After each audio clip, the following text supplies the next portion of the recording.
start developing global rules of the road. We also announced a declaration on the responsible use of AI, joined by 60 countries in this chamber. But let's be honest, this is just the tip of the iceberg, what we need to do to manage this new technology. Nothing is certain about how AI will evolve or how it will be deployed. No one knows all the answers. My fellow leaders, it's with humility I offer two questions. First, how do we as an international community govern AI? As countries and companies race to uncertain frontiers, we need an equally urgent effort to ensure AI's safety, security, and trustworthiness. As AI grows more powerful, it must grow more responsive to our collective needs and values. Benefits of all must be shared equitably. It should be harnessed to narrow, not deepen, digital divides. Second, will we ensure that AI supports rather than undermines the core principles that human life has value and all humans deserve dignity? We must make certain that the awesome capabilities of AI will be used to uplift and empower everyday people, not to give dictators more powerful shackles on the human spirit. In the years ahead, there may well be no greater test of our leadership than how we deal with AI. Let me close with this. Even as we navigate so much change, one thing must not change. We must never forget who we're here to represent. We, the people. These are the first words of our Constitution, the very idea of America. They inspired the opening words of the UN Charter. I made the preservation of democracy the central cause of my presidency. This summer, I faced a decision whether to seek a second term as president. It was a difficult decision. Being president has been the honor of my life. There's so much more I want to get done. As much as I love the job, I love my country more. I decided after 50 years of public service, it's time for a new generation of leadership to take my nation forward. My fellow leaders, let us never forget, some things are more important than staying in power. It's your people.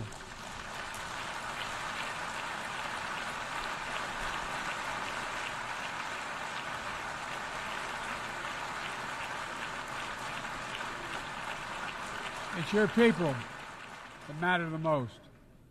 Never forget, we are here to serve the people, not the other way around. Because the future will be won by those who unleash the full potential of their people, to breathe free, to think freely, to innovate, to educate, to live and love openly without fear. That's the soul of democracy. It does not belong to any one country. I've seen it all around the world, and the brave men and women who ended apartheid, brought down the Berlin Wall, fight today for freedom and justice and dignity.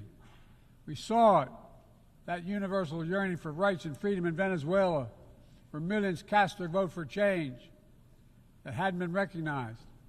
But it can't be denied. The world knows the truth. We saw it in Uganda, LGBT activists demanding safety and recognition of their common humanity. We see it in citizens across the world peacefully choosing their future. From Ghana to India to South Korea, nations representing 1/4 of humanity who will hold elections this year alone. It's remarkable, the power of we the people, that makes me more optimistic about the future than I've ever been. Since I was first elected to the United States Senate in 1972, every age faces its challenges. I saw it as a young man. I see it today. But we are stronger than we think. We're stronger together than alone. And what the people call impossible is just an illusion. Nelson Mandela taught us, and I quote, "It always seems impossible until it's done." It always seems impossible until it's done. My fellow leaders, there is nothing that's beyond our capacity if we work together. Let's work together. God bless you all, and may God protect all those who seek peace. Thank you.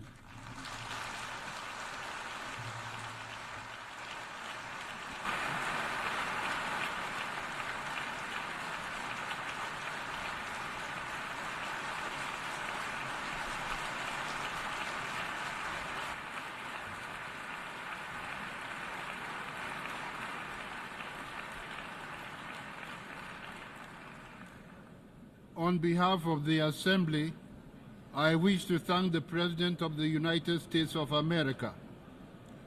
May I request representatives to remain seated while we suspend the meeting for 5 minutes before resuming to hear the next speaker.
Ladies and gentlemen, please be seated.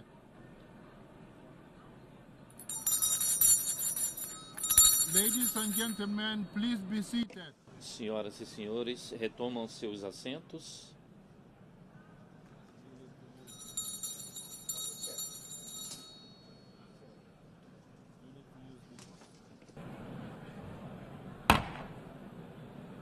Ladies and gentlemen, please be seated.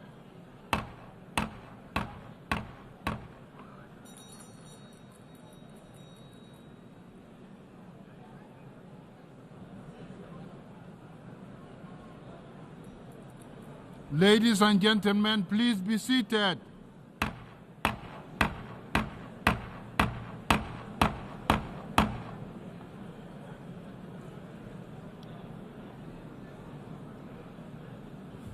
That's disorderly.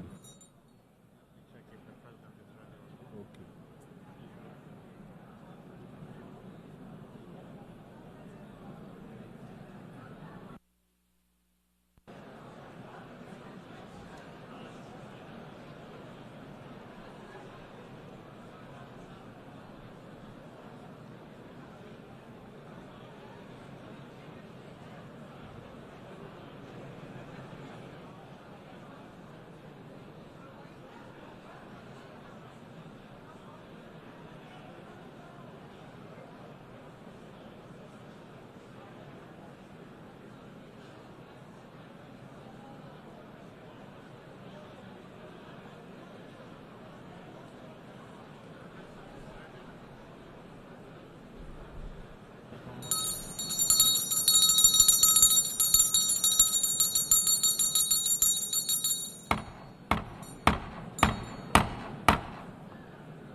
The meeting is resumed.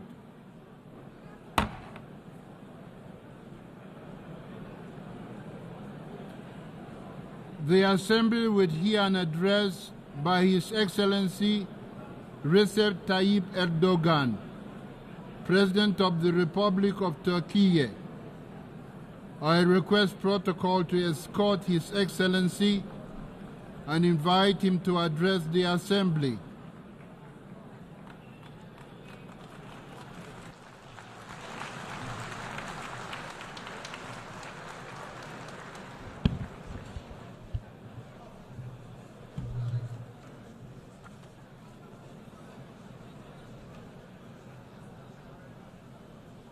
Sayın Başkan, Mr. President, dear heads of states and governments, Mr. Secretary General, distinguished delegates, on behalf of myself, my country, and my nation, I greet you with my most heartfelt feelings and respect. I'm honored to have the opportunity to address the United Nations General Assembly once again today. Well, I hope that the 79th General Assembly will be a blessing for our countries and for the entire humanity. I would like to congratulate Mr. Francis on the completion of his term as President of the General Assembly and wish success to Mr. Young as he takes over. I would like to express here our pleasure to see the representative of our friend and brother Palestine in his rightful place among the member states as a result of long struggles.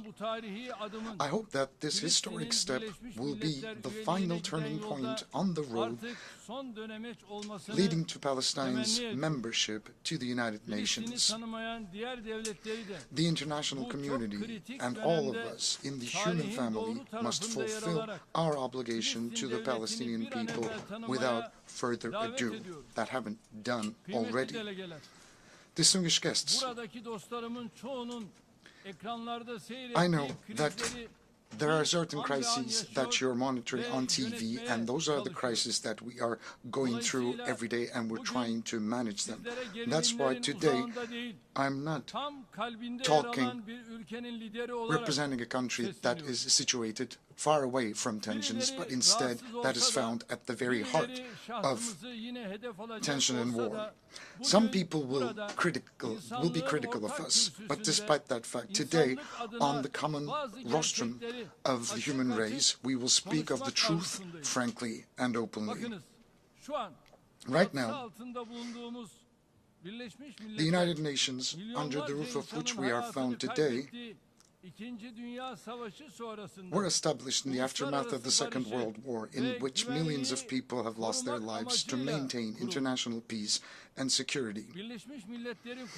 With the establishment of the United Nations, expectations for global stability, peace, and justice were reborn, and hopes for peace were sprouted again.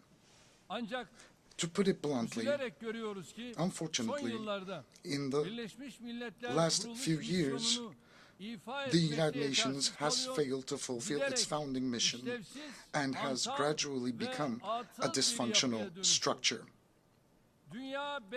The world is bigger than five is my motto, it's my credo, and this credo represents our common values, and we need those values more than ever in this day and age. International justice cannot be left in the will of five privileged member states of the Security Council. And the most dramatic example to that is the war, the massacre that has been going on in Gaza for the last 350 days. And since October 7, 41,000 Palestinians have been killed in the continuous Israeli attacks. 41,000 lives, 41,000 people, mostly children and women, were ruthlessly taken away. And no one knows where more than 10,000 people are, most of which are children. And likewise, 100,000 people were injured, maimed, or they lost their limbs. 172 journalists were killed while trying to do their job under very difficult circumstances. And more than 500 medics have been killed while they were trying to save lives. Humanitarian aid workers and the United Nations personnel who came to the rescue of the people of Gaza who were struggling with hunger and thirst were killed. More than 215. United Nations personnel. They hit marketplaces, tents, and camps where the refugees were sheltered. They hit 820 mosques and 3 churches that shouldn't have been touched even in war. And they deliberately hit dozens of hospitals, hundreds of schools, more than 130 ambulances carrying patients. They shredded the Charter of the United Nations from the rostrum of the United Nations and shamelessly challenged the whole world, who are people of conscience, from this very rostrum. They challenged them. My friends, leaked images from Israel's prisons, which it has turned into concentration camps, clearly show what kind of barbarianism we are facing. As a result of Israeli attacks, Gaza has become the world's largest cemetery for women and children. More than 17,000 children were targeted by Israeli bullets and bombs. Hind Recep was only 6 years old. He and his family were seeking safety when their car was hit by Israeli forces. He lost everything. He lost his mother, father, siblings, cousins. He lost all the hopes he had packed. And only he survived. He waited desperately for rescue for 12 days. Will you come to take me? I'm fearful. Was waiting for a helping hand to reach out to him for 12 days. Despite the level of our world has reached, despite the technology at our disposal, despite our organizations with huge budgets employing tens of thousands of personnel, as a human family of 8 billion inhabitants, we haven't yet managed to rescue a 6-year-old girl, which is actually like an injured sparrow trapped under the rubble that was shaking before our eyes. Hundreds of Gazan children died and are still dying because they cannot find a morsel of dry bread, a sip of water, and a bowl of soup. In Gaza, not only children are dying, but also the United Nations system. The values that the West claims to defend are dying. The truth is dying. The hopes of humanity to live in a more just world are dying one by one. I am asking you bluntly here, openly, frankly, I call out to you, oh human rights organizations, are those in Gaza and the West Bank not human beings? Do children in Palestine have no rights? Can't they play out on the streets in their homelands safely?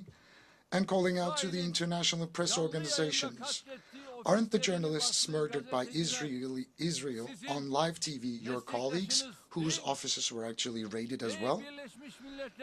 I call out to United Nations Security Council. What are you waiting for to prevent the genocide in Gaza, to put a stop to this cruelty, this barbarianism? What are you waiting for to stop Netanyahu and his network, who is endangering the lives of the Palestinian people, which is a part of a mass murder network? And what are you still waiting for to stop them, putting to danger their own people and the entire region for political gain? I would like to call out to the countries supporting Israel in an unconditional manner. How long are you going to be able to carry the shame of witnessing this massacre? Dear friends, while children are dying in Gaza, in Ramallah, in Lebanon, while babies are dying in incubators, unfortunately, the international community has given a very bad test and failed in a big way. What's happening in Palestine, look, is a sign of a great moral collapse. I believe that the peoples of the world, the leaders of countries and international organizations should reflect on this painful picture, upon this painful landscape. And I would like to state very clearly and loudly here, the Israeli government, disregarding basic human rights, trampling on international law at every opportunity, is practicing ethnic cleansing, a clear genocide against a nation, a people, and occupying their lands step by step. Palestinians, whose freedom, independence, and most basic rights have been usurped, are rightfully exercising their legitimate rights of resistance against this occupation and ethnic cleansing. The just resistance of the Palestinian people against the occupiers of their land is too noble. It's honorable and legitimate to be called illegitimate. It's heroic and it's noble.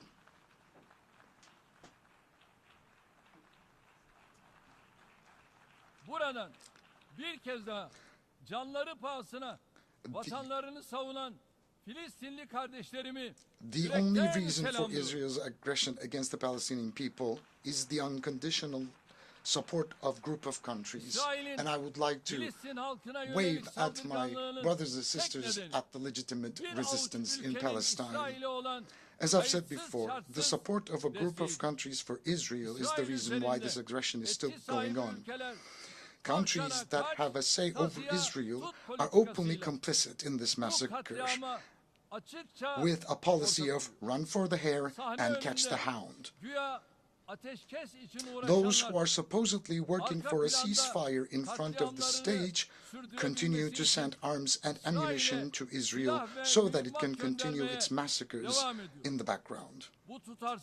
This inconsistency and this is insincerity. Look, there's a paper that has been going around back and forth since May.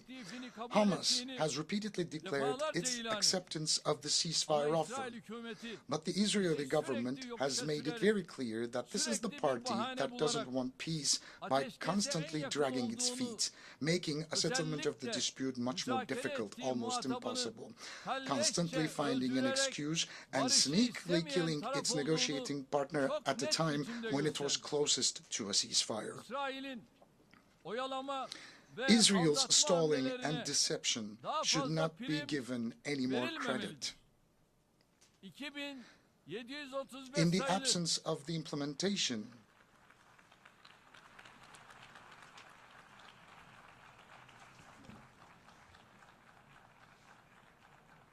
In the absence of the implementation of UN Security Council Resolution number 2735, coercive measures against Israel should be put on the agenda.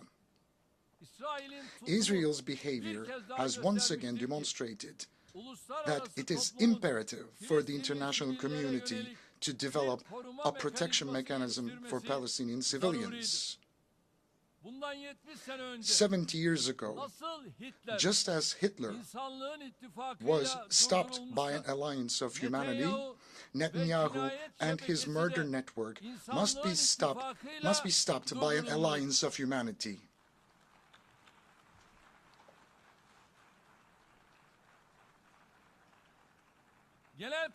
We believe that the General Assembly's authority to recommend the use of force, as in the 1950 resolution on unity for peace, should be considered in this process during this time.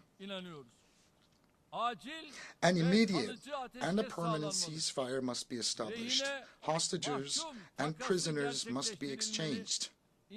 And humanitarian aid must be delivered to Gaza unhindered and uninterrupted.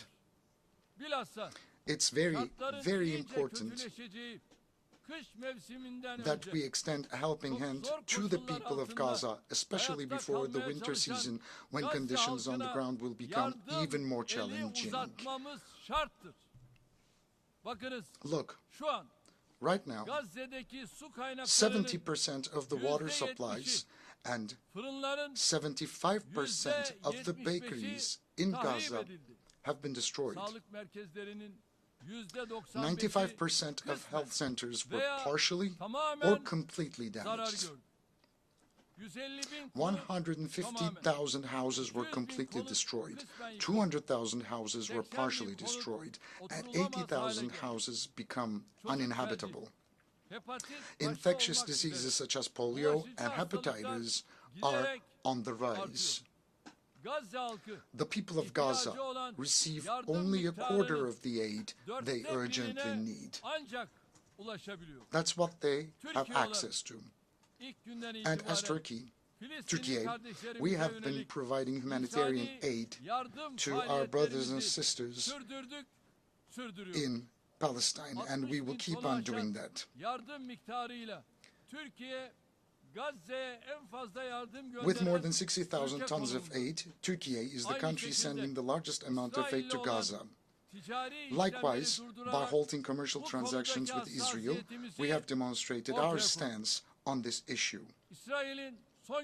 Now, during the last couple of weeks, attacks by Israel have been increased in Lebanon, and we are by the side of Lebanese people and the Lebanese government.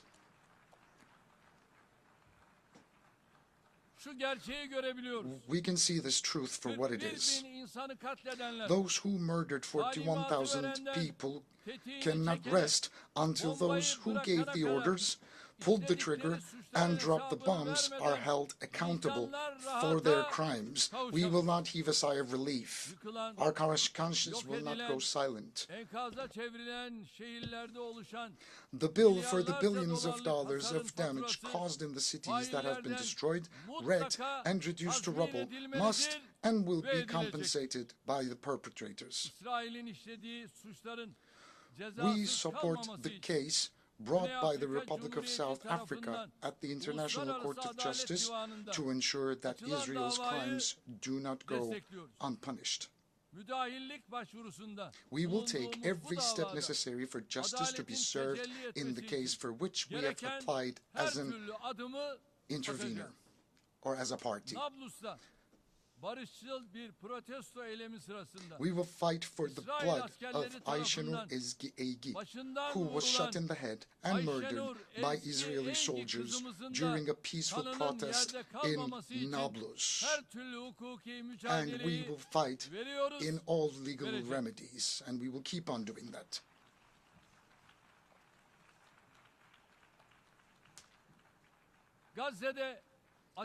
While a ceasefire in Gaza is urgently needed, the underlying problem in the Israeli-Palestinian conflict is the Israeli occupation of Palestinian territories. Based on the 1967 borders, an independent, sovereign, and geographically integrated Palestinian state with East Jerusalem as its capital must come into being. This cannot be delayed any longer. I would like it to be known that we are closely following Israel's increasing attacks on our first Qibla, Al-Aqsa Mosque, and Haram al-Sharif. I would like to state once again on this podium as Tayyip Erdogan once again that I'm not using a language of politics.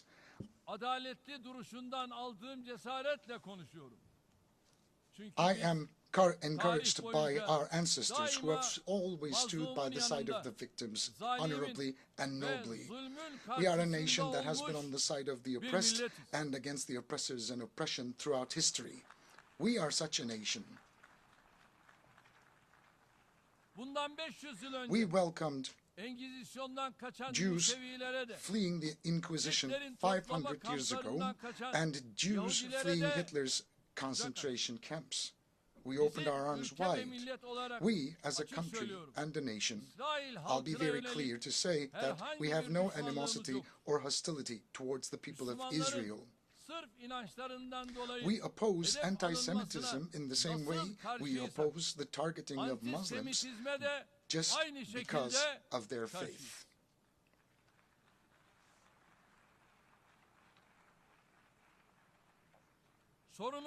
Our problem is with the massacre policies of the Israeli government. Our problem is with the oppressor and the oppression, just as it was 5 centuries ago. Everybody should know about this. We will always speak of the truth and speak of what's right and what's fair.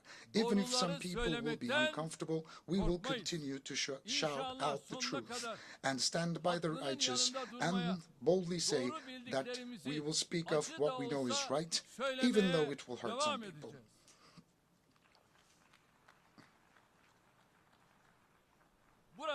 From here, I would like to thank all the courageous people who show solidarity with the Palestinian people without discrimination of faith, country, language, or religion, and who take to the streets almost every week to raise their voices against the massacres in Gaza. I would like to especially thank the university students and the youth. Distinguished delegates, unfortunately, in the 14th year of the conflict, Syria is still far from stability. The economic and humanitarian situation in the country, in the grip of terrorism and separatist organizations, remains dire. On the basis of UN Security Council Resolution 2254, we hope to advance the political process and achieve national reconciliation. We are determined to sincerely pursue our position in favor of a realistic dialogue. We are very sincere in that regard. Our neighbor Iraq, while continuing its fight against terrorism, is taking decisive steps towards development, reconstruction, and reintegration with its region. And the international community must support Iraq's efforts. In this context, it is important to implement initiatives such as the Development Road Project, which will benefit the entire region on a win-win basis. The success of all these efforts depend on the complete elimination of the terrorist threat in Iraq, in particular the PKK. We are strengthening our common action plan with another neighbor of ours, Iran, in the region in order to establish stability and peace. It's going to contribute tremendously to our efforts. The war in Ukraine has been going on for 3 years, and we are still away from establishing a permanent peace and stability. As the arms race accelerates, the space for diplomacy is shrinking. It's very important that diplomacy and dialogue will ensure territorial integrity and sovereignty of Ukraine, and our support for those endeavors of Turkey will continue even strongly. And again, during this process, we are determined to implement the Montreux Convention on the Straits. We will rigorously implement the Montreux Convention. We support the peace process between Azerbaijan and Armenia and hope that this process will be concluded as soon as possible with good news. We support continued high-level contacts between the two countries, and we are focusing on dialogue. Turkey and Armenia, we are also taking positive steps on that track too. Progress in the Azerbaijan-Armenia peace process will have a positive impact on the Turkey-Armenia normalization process. Dear friends, we play a constructive role for the prosperity and peace at the Balkans, of which we are an integral part, and we act in close cooperation with all actors in the region.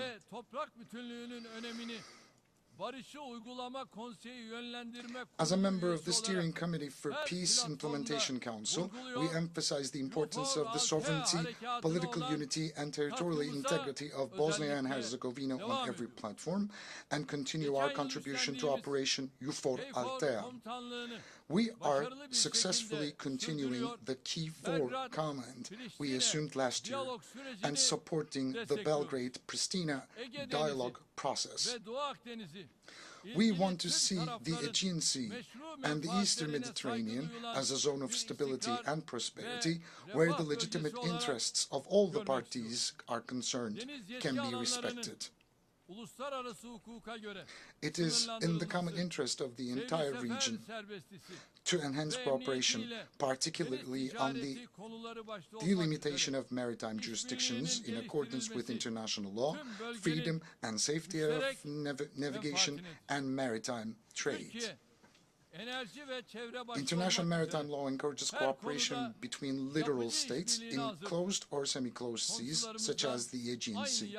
Turkey is ready for constructive cooperation on all issues, especially in energy and environment. We have the longest coastline in the Eastern Mediterranean, and Turkey's key role is undeniable. Turkey has legitimate rights and authorities in the western part of the island of Cyprus, while the Turkish Cypriots have legitimate rights in the areas around the world. It has been 50 years since the Cyprus peace operation and 61 years since the Cyprus issue emerged as a result of the Greek Cypriot usurpation of the partnership state. From that day until today, peace and tranquility have prevailed on the island. It was always the Turkish Cypriots and Turkey who put forth the sincere will to bring about a just, lasting and sustainable solution to the Cyprus issue. The federation model is now completely outdated, and we fully support the vision of a two-state solution with two different nations put forward by the Turkish Republic of Northern Cyprus. The sovereign, equality and equal international status of the Turkish Cypriots, which are the vested rights of the Turkish Cypriots, must be re-registered and the isolation must end. Today, I once again invite the international community to recognize the Turkish Republic of Northern Cyprus and to establish diplomatic, political and economic relations. We actively support the stabilization of Libya and the preservation of the unity and integrity of the country. We call on all states to sincerely stand by Libya at this very sensitive time and contribute to building trust between the parties. davet ediyoruz. Sudan'daki We must do çatışmaların more to end the sona conflict ermesi in için Sudan. daha fazla çaba harcamalıyız. Çatışmalar We sebebiyle all have a responsibility yerlerinden edilmiş to deliver milyonlarca humanitarian Sudanlıya assistance to the millions of insani Sudanese yardım people ulaştırılması displaced by noktasında the conflict. hepimize sorumluluk düşüyor. Afrika genç With its ve young dinamik and dynamic nüfusu, population, zengin rich natural doğal resources, kaynakları and ve verimli vast fertile geniş lands, topraklarıyla Africa çok büyük has bir enormous potansiyele potential. sahiptir. Eşit ortaklık Based on the ve principles of karşılıklı equal partnership saygı and ilkeleri mutual temelinde respect, Afrika hand in halklarıyla hand with the peoples kıtanın of Africa, barış, we support the istikrar continent's ve efforts for kalkınma peace, çabalarına stability, and destek development. Afrikalı We will kardeşlerimizle continue to tam bir stand in dayanışma full içinde solidarity olmayı with our African sürdüreceğiz. brothers and sisters. ASEAN başta olmak üzere As part Hint of our Okyanusu'na kıyıdaş initiatives, ülkeler we are birliği strengthening ve our Pasifik deep-rooted ties Adaları with Forumu Asia. gibi We are deepening our bölgesel engagement with kuruluşlarla our partner regional angajmanımızı organizations such as ASEAN, derinleştiriyoruz. the Shanghai Cooperation Yükselen Organization, ekonomileri and the bir Pacific bir araya Islands getiren Forum. We BRICS'le keep our will to ilişkilerimizi develop our relations geliştirme with BRICS, irademizi which brings canlı together tutuyoruz. emerging economies Orta alive. Asya ülkeleriyle We köklü share bir a tarihi deep-rooted paylaşıyor, history with the countries of Central işbirliğimizi Asia, ikili ve and çok we are taraflı further zeminde strengthening our daha cooperation da on bilateral güçlendiriyoruz. and multilateral Türk grounds. Devletleri Teşkilatımız giderek bir Our cazibe Organization of merkezine Turkic dönüşüyor. States is gradually turning Gözlemci into a üyeler, center of attraction. Macaristan ve Kuzey Kıbrıs Türk The organization Cumhuriyeti'nin is de becoming an katkılarıyla exemplary model of teşkilat cooperation with the örnek bir contributions of işbirliği modeli observer haline members Hungary geliyor. and the Turkish Türk Republic dünyası of olarak Northern Cyprus. birlik ve We will beraberliğimizi further strengthen daha da our unity tahkim and our edeceğiz. togetherness as the Çin'in Turkic world. egemenliğine ve toprak And bütünlüğüne saygı çerçevesinde within the framework of güçlü respect for tarihi, China's sovereignty kültürel and ve territorial beşeri integrity, bağlarımızın we are in bulunduğu close dialogue Uygur with China Türklerinin to protect temel the hak fundamental ve rights and özgürlüklerinin freedoms of korunması Uyghur için Turks, Çin'le with whom yakın we have diyalog strong halindeyiz. historical, cultural, and humanitarian ties. Latin Amerika ve We endeavor Karayipler'deki to build tüm on the ülkelerle friendly ties kurmuş we have olduğumuz established with the dostane countries in bağları Latin America daha ileri and the bir aşamaya Caribbean. taşımaya gayret ediyoruz. Kıymetli delegeler, Distinguished delegates, küresel adaletsizliğin we giderilmesi must work için together to address birlikte global çalışmak injustice. mecburiyetindeyiz. Birleşmiş Milletler The United Nations Sustainable Development Goals concept of leaving no one behind is a guiding principle for these efforts. yol göstericidir. Milli gelirine oranla As en one of the fazla largest yardım aid yapan donors ülkelerden relative biri to olan its Türkiye'nin gross domestic product, faaliyetleri Turkey's sürdürülebilir development cooperation kalkınma activities hedeflerine contribute to ulaşılmasına achieving the katkı Sustainable Development Goals. Üyesi olduğumuz G20 başta olmak üzere We contribute to tüm efforts to uluslararası ensure fair, platformlarda inclusive growth adil, and development in all kapsayıcı international platforms, büyüme ve especially kalkınmayı the temin G20, edecek of which çalışmalara we are a member. destek veriyoruz. Yapay zeka dahil çığır açan We ileri approach teknolojilerin technological dönüştürücü gücünden breakthroughs tüm not as a milletlerin source of new eşit injustice şekilde yararlanması and conflicts, gerektiği but as a kanaatindeyim. source of a more prosperous Ev future, sahipliği yaptığımız such as AI. en az We believe that gelişmiş all ülkeler nations için should equally benefit from Birleşmiş the Milletler transformative power of these Teknoloji Bankası breakthrough bu yöndeki technologies. çabalarımızın somut bir The United Nations tezahürü. Technology Bank for Ancak Least Developed Countries, which we are hafta hosting, is a Lübnan'a concrete yönelik manifestation of our efforts in gerçekleştirilen this direction. siber But unfortunately, the saldırıları cyber terror aynı attacks zamanda that took place bu in Lebanon teknolojilerin last week nasıl show us ölümcül bir once again silaha how deadly dönüşebildiğini these de technologies can be used as weapons. İklim değişikliğini de benzer yaklaşımla ele almaktayız. I approach the climate change issue from that same perspective. No country can tackle emission reductions and climate change adaptation tek başına alone. göğüsleyemez.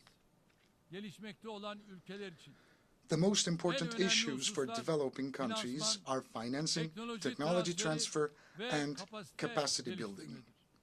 Bakü'de düzenlenecek I sincerely believe that the COP29 climate summit in Baku bu meselelerin will çözümüne contribute to the solution katkı of yapacağına these inanıyorum. issues. Daha sürdürülebilir ve temiz bir At the summit, we expect to launch important additional initiatives and unveil our long-term low-emission development strategy and the zero waste initiative that became a reality under the auspices of my spouse, Madam Emine Erdogan. And with mutual agreements, we have taken our domestic affairs and initiatives to international agendas. I would like to ask everybody to support our endeavors in that regard. We see Islamophobia, xenophobia, and racism creeping over the world like a poison ivy. We can see that every week attacks are taking place upon our mosques and our holy book of Quran. In the middle of Europe, people's homes are set on fire and lives are taken because of their ethnic and religious affiliation. Their lives are taken away from them and their fundamental rights are being suspended. And nobody can ignore this growing danger any longer. On March 15, 2024, we expect a special envoy to combat Islamophobia to be appointed at the United Nations as soon as possible, as envisaged in the draft resolution adopted on March the 15th.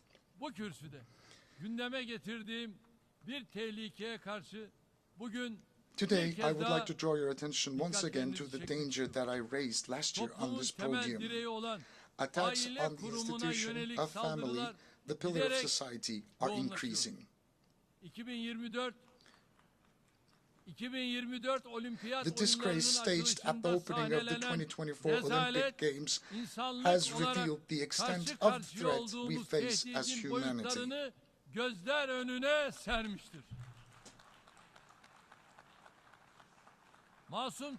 A sporting event watched by innocent children and hundreds of millions of people of all ages and beliefs has been used as a tool for a sexist propaganda. It was actually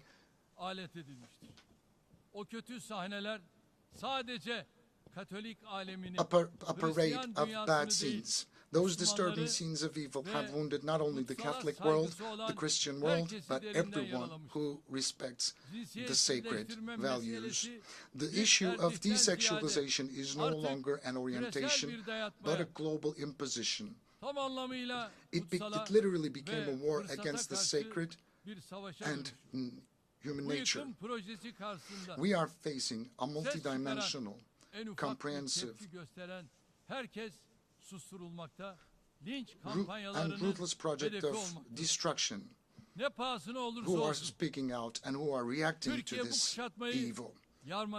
Anyone who raises a voice for this annihilation project is silenced and targeted by lynch campaigns. And Turkey is determined to break this siege and resist the climate of fear. To this end, we became a member of the United Nations Friends of the Family Group. Inshallah, God willing, together with other member countries, we will not hesitate to defend the family, the human being, and the human nature. I invite all the countries that share our sentiments to shoulder this struggle. With these thoughts in mind, I wish that the 79th General Assembly will be auspicious for all humanity. I greet you all once again with love and respect. May peace be with you and may you remain in health.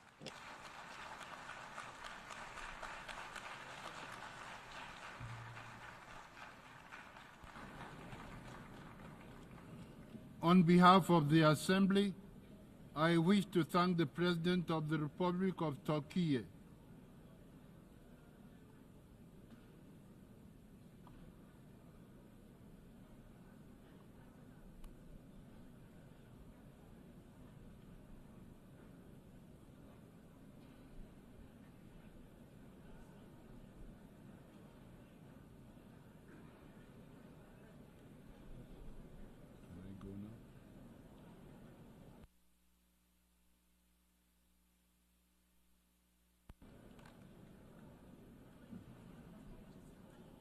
The Assembly will hear an address by His Majesty King Abdullah II Ibn al-Hussein,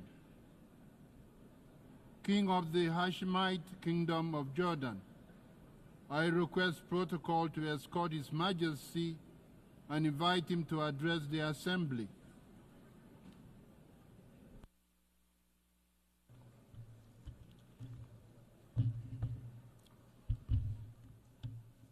Bismillah ar-Rahman ar-Rahim.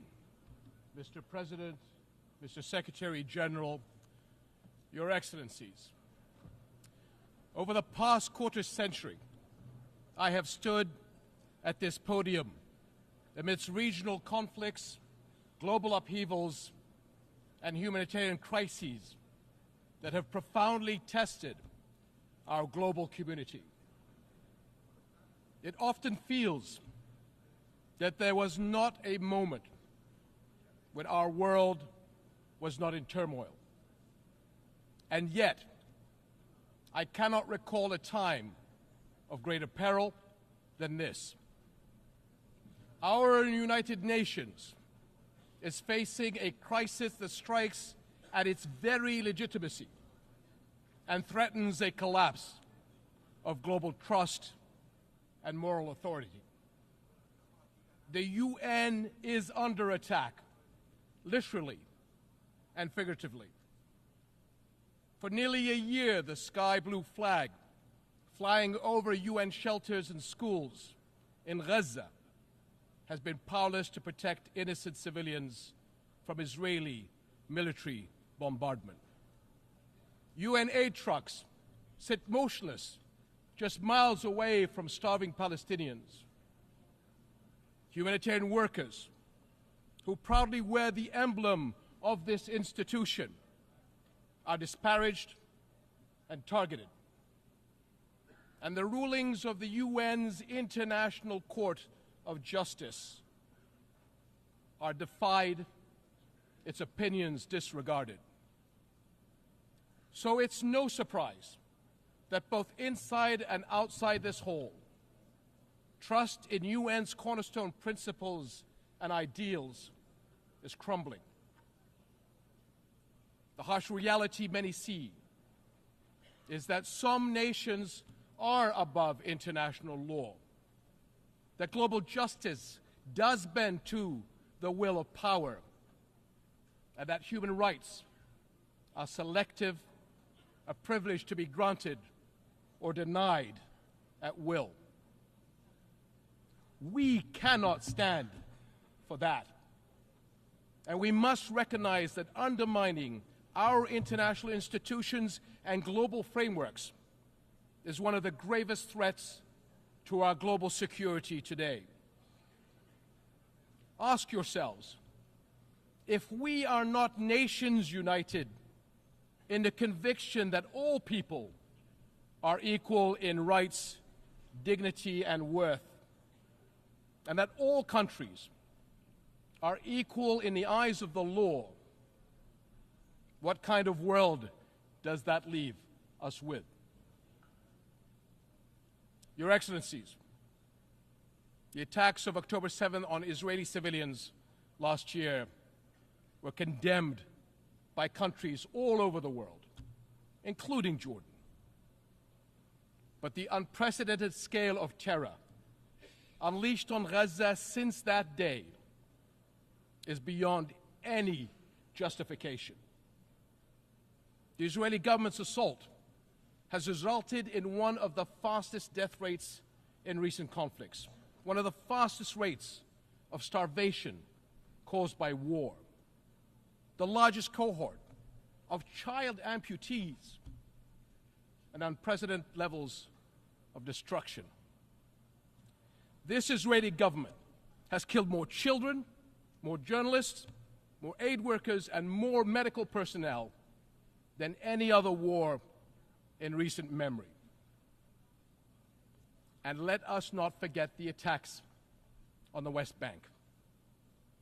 There, since October 7th, the Israeli government has killed more than 700 Palestinians, among them 160 children. Palestinians held in Israeli detention centers exceed 10,700, including 400 women and 730 children. 730 children. Over 4,000 Palestinians have been forced from their homes and lands. Armed settler violence has surged, and entire villages have been displaced. And in Jerusalem, a flagrant violations of the historical and legal status quo at Muslim and Christian holy sites continue unabated under the protection and encouragement of members of the Israeli government. To be clear, this is in the West Bank, not Gaza. Almost 42,000 Palestinians have been killed since October 7th. So is it any wonder that many are questioning how can this war not be perceived as deliberately targeting the Palestinians? The level of civilian suffering cannot be written off as unavoidable collateral. I grew up a soldier in a region that is all too familiar with conflict. But there is nothing familiar about this war and the violence unleashed since October 7th. In the absence of global accountability, repeated horrors are normalized, threatening to create a future where anything is permitted, anywhere in the world. Is that what we want?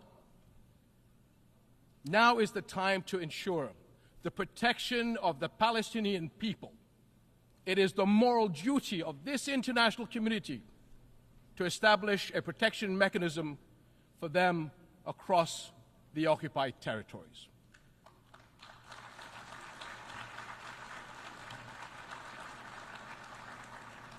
This will guarantee the safety of Palestinians and Israelis from extremists who are taking our region to the brink of an all-out war.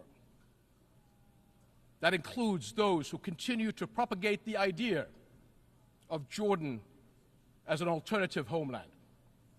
So let me be very, very clear. That will never happen. We will never accept the forced displacement of Palestinians, which is a war crime.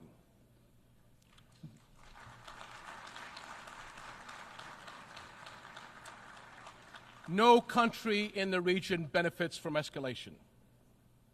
We have seen that clearly in the dangerous developments in Lebanon over the past few days. This has to stop. For years, the Arab world has extended a hand to Israel through the Arab Peace Initiative, offering full recognition and normalization in exchange for peace. But consecutive Israeli governments, emboldened by years of impunity, have rejected peace and chosen confrontation instead.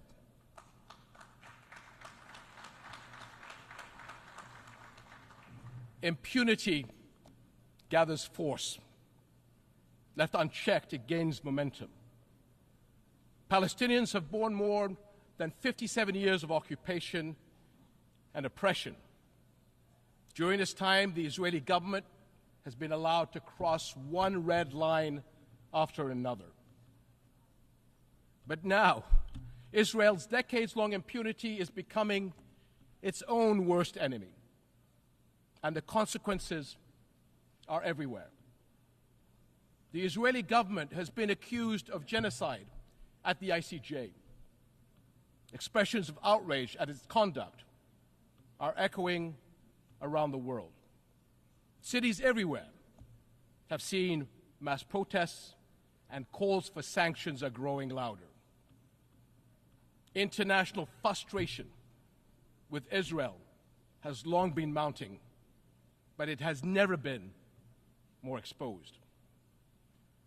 For decades, Israel has projected itself as a thriving Western-style democracy in the Middle East. But the brutality of the war on Gaza has forced the world to look closer. Now many see Israel through the eyes of its victims. And the contradiction, the paradox, is too jarring. The modern advanced Israel admired from afar, and the Israel that Palestinians have experienced firsthand, simply cannot coexist. Israel will eventually be entirely one or the other. That is the choice its leaders and its people will have to make. To live by the democratic values of freedom, justice, and equality for all, or to risk further isolation and rejection. Over and over, we have watched Israel try to achieve security through military means. Each escalation is followed by a pause until the next deadlier one. And for years, the global community has taken the path of least resistance, accepting the status quo of the ongoing military occupation of Palestinians, all the while paying lip service to the two-state solution. But it has never been more evident that the current status quo is untenable. And as the International Court of Justice's advisory opinion underscored 2 months ago, it is unequivocally illegal. The court's opinion bears a moral imperative to us all.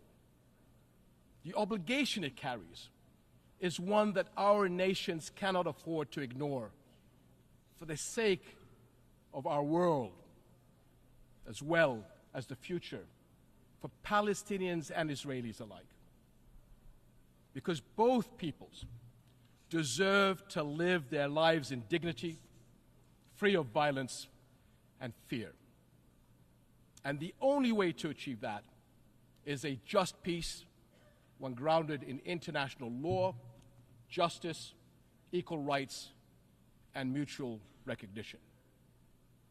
That is something we, as nations and people everywhere, can and must unite around. Your Excellencies, the world is watching, and history will judge us by the courage we show. And it is not just the future that will hold us accountable, so will the people of the here and now.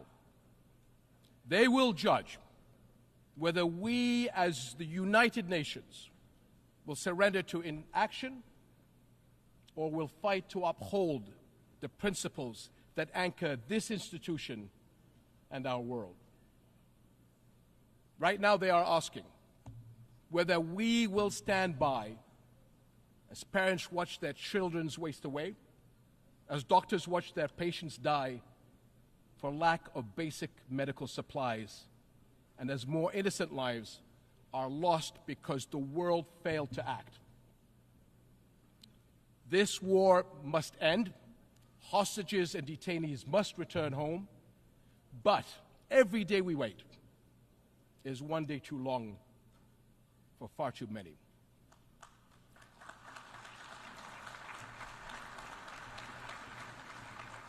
So I call on all countries to join Jordan in enforcing an international Gaza humanitarian gateway, a massive relief effort to deliver food, clean water, medicine, and other vital supplies to those in desperate need. Because humanitarian aid should never be a tool of war. Whatever our politics, one truth is undeniable. No people should have to endure such unprecedented suffering, abandoned and alone. We cannot surrender the future to those who thrive on division and conflict. I urge all nations of conscience to unite with Jordan in the critical weeks ahead on this mission. Almost a year into this war, our world has failed politically, but our humanity must not fail the people of Gaza any longer. Echoing the words of my father from 64 years ago at the 15th session of the General Assembly, I pray that this community of nations may have the courage to decide wisely and fearlessly, and will act with urgent resolve that this crisis and our conscience demand.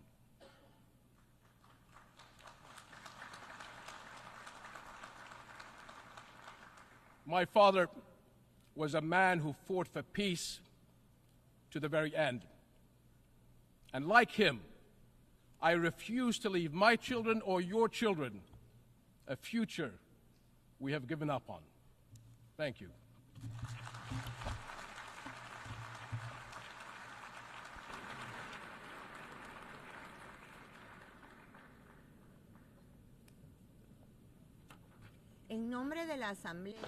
On behalf of the Assembly, I wish to thank the King of the Hashemite Kingdom of Jordan.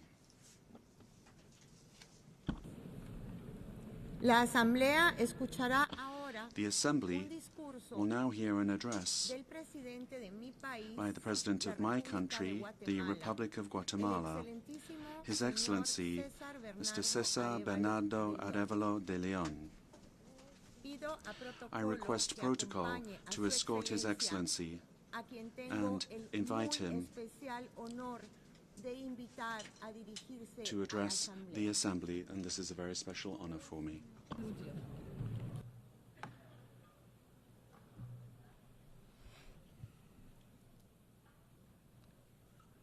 Excelentísima Señora Carla Rodríguez, Your Excellency Carla Rodriguez, Vice President of the 79th session of the General Assembly, Excelentísimo Señor Antonio Guterres, His Excellency Antonio Guterres, Secretary General of the United Nations Organization, Excellencies, ladies and gentlemen, heads of state and government, honorable delegates, ladies and gentlemen. The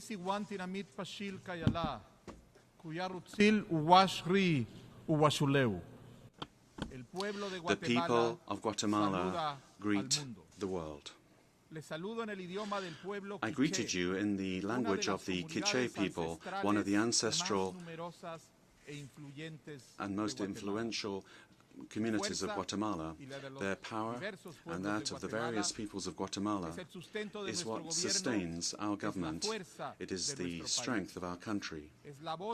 It is the resounding voice of those that have not been heard, of those that have been marginalized, but who have a lot to say, a lot to contribute, who have a place to play in building our collective future. I'm here as a result of two clear expressions of popular will. The first, a vote which unanimously rejected the representatives of the authoritarian past of Guatemala, and it granted me the honor of the presidency to lead the national effort to move towards a future of justice, equality, and progress. The second was the defense that the society of Guatemala, by various means of expression, reaffirmed and defended on the streets with regard to the decision that they took at the polls when a corrupt minority attempted to impose their further rule and cheat democracy. Our democracy will not be complete, it could not exist without the impetus which is so decisive and courageous of the Mayan people of Guatemala, of people of mixed descent, of the Garinagu people of the Caribbean, and of the Xinca people. It is a democracy that comes from the four corners of the country, from these four peoples. Together we form a nation. And the role of our government is to give a sense of unity to this diversity and to move forwards towards a prosperous and inclusive future. I would like to express particular thanks on the part of Guatemala to the countries, peoples and governments that were together with us, together with the people of Guatemala during this historic gesture in 2023, and for the support that they continue to give us in our efforts to rescue our democratic institutions. And we are doing this through dialogue, a dialogue which is part of a great national consensus, something which all Guatemalans share over and above our ideological differences, our cultural diversity, our various ways of seeing the world. And I'm sure that in this forum, everyone can identify with this consensus. Namely, we cannot continue to tolerate corruption. Corruption, when the few abuse what belongs to everyone to benefit themselves, is like an anchor that chains us to the past, and it prevents us from growing, from prospering, and building a society which is based on the common good. In the case of Guatemala, corruption's roots are buried in our authoritarian past of repression, of political violence, of social exclusion. But we are breaking free from this. We are freeing ourselves from the chains of the dark past, and what we are seeing reborn is a young, creative, vital, joyous but anxious nation, young people who will not be silent in the light of injustices and in the light of corruption. A diverse community that is building the future, a future where everyone has a seat at the table, where opportunities multiply, where cooperation and solidarity optimize talent, creativity and individual efforts, where parents are able to sleep peacefully knowing that health and educational opportunities for their children are will be guaranteed, where work will be fairly remunerated, and where prosperity will not require immoral acts of corruption, where the earth, our earth, will be treated with gratitude and respect, and it will give us, in exchange, clean spaces for us to work, to live, to recreate ourselves, to grow. This is the future that we are building for Guatemala. And this future is not emerging in a vacuum. For us, we see it as coming from within, from our principles, from our own values, from our own cosmovision. Our government is made up of the diverse peoples of Guatemala, and these are the values and the vision of these four peoples. They are the instruments that we are using to navigate this ocean of transformation. In the same way, this very important forum and so necessary for global coexistence and for the progress of all nations must look inwards and return to its fundamental values and use them to navigate the complex reality that we are facing today as a planet. The time has come to rescue multilateralism, to revitalize dialogue for peace, and to take concrete actions in order to resolve the most urgent problems afflicting us. Let us begin at the beginning. War, this horror that motivated the opening of this global forum, has commanded once again our attention. It is becoming a permanent reality, but in the last 2 years has become desperate, an intensity that we did not expect. We cannot tolerate it. We cannot tolerate war. We cannot ignore international conflicts that affect the peace and security of us all. We must not abandon hope of a world without war, of a future of peace. Guatemala would like to reiterate its solidarity with countries that are suffering from armed conflicts and unjustified wars.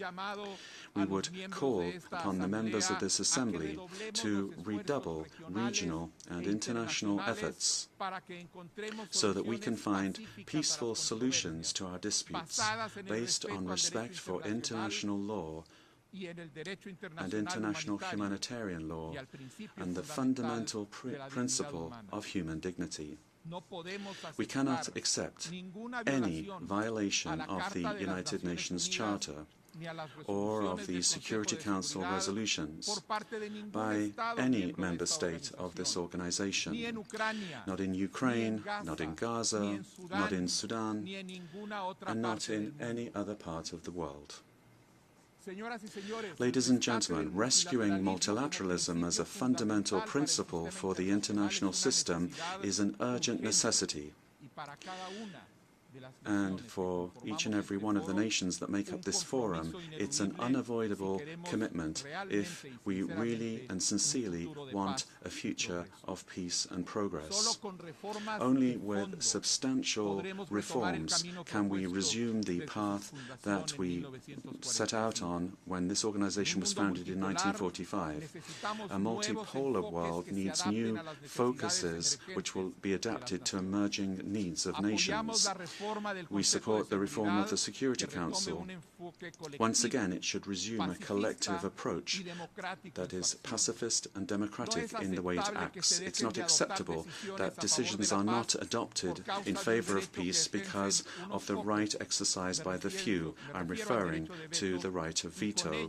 And with that, avoiding decisions being taken that are hard-hitting against those states which repeatedly violate the charter of this organization. Let us recall to the members of the Security Council that it is their primary responsibility to maintain international peace and international security, and that in the performance of its functions it must proceed according to the purposes and principles of the United Nations.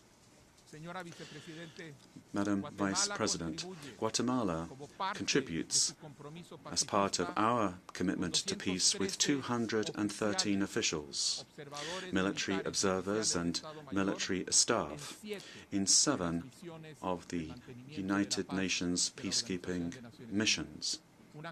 And this is a contribution which fills us with pride.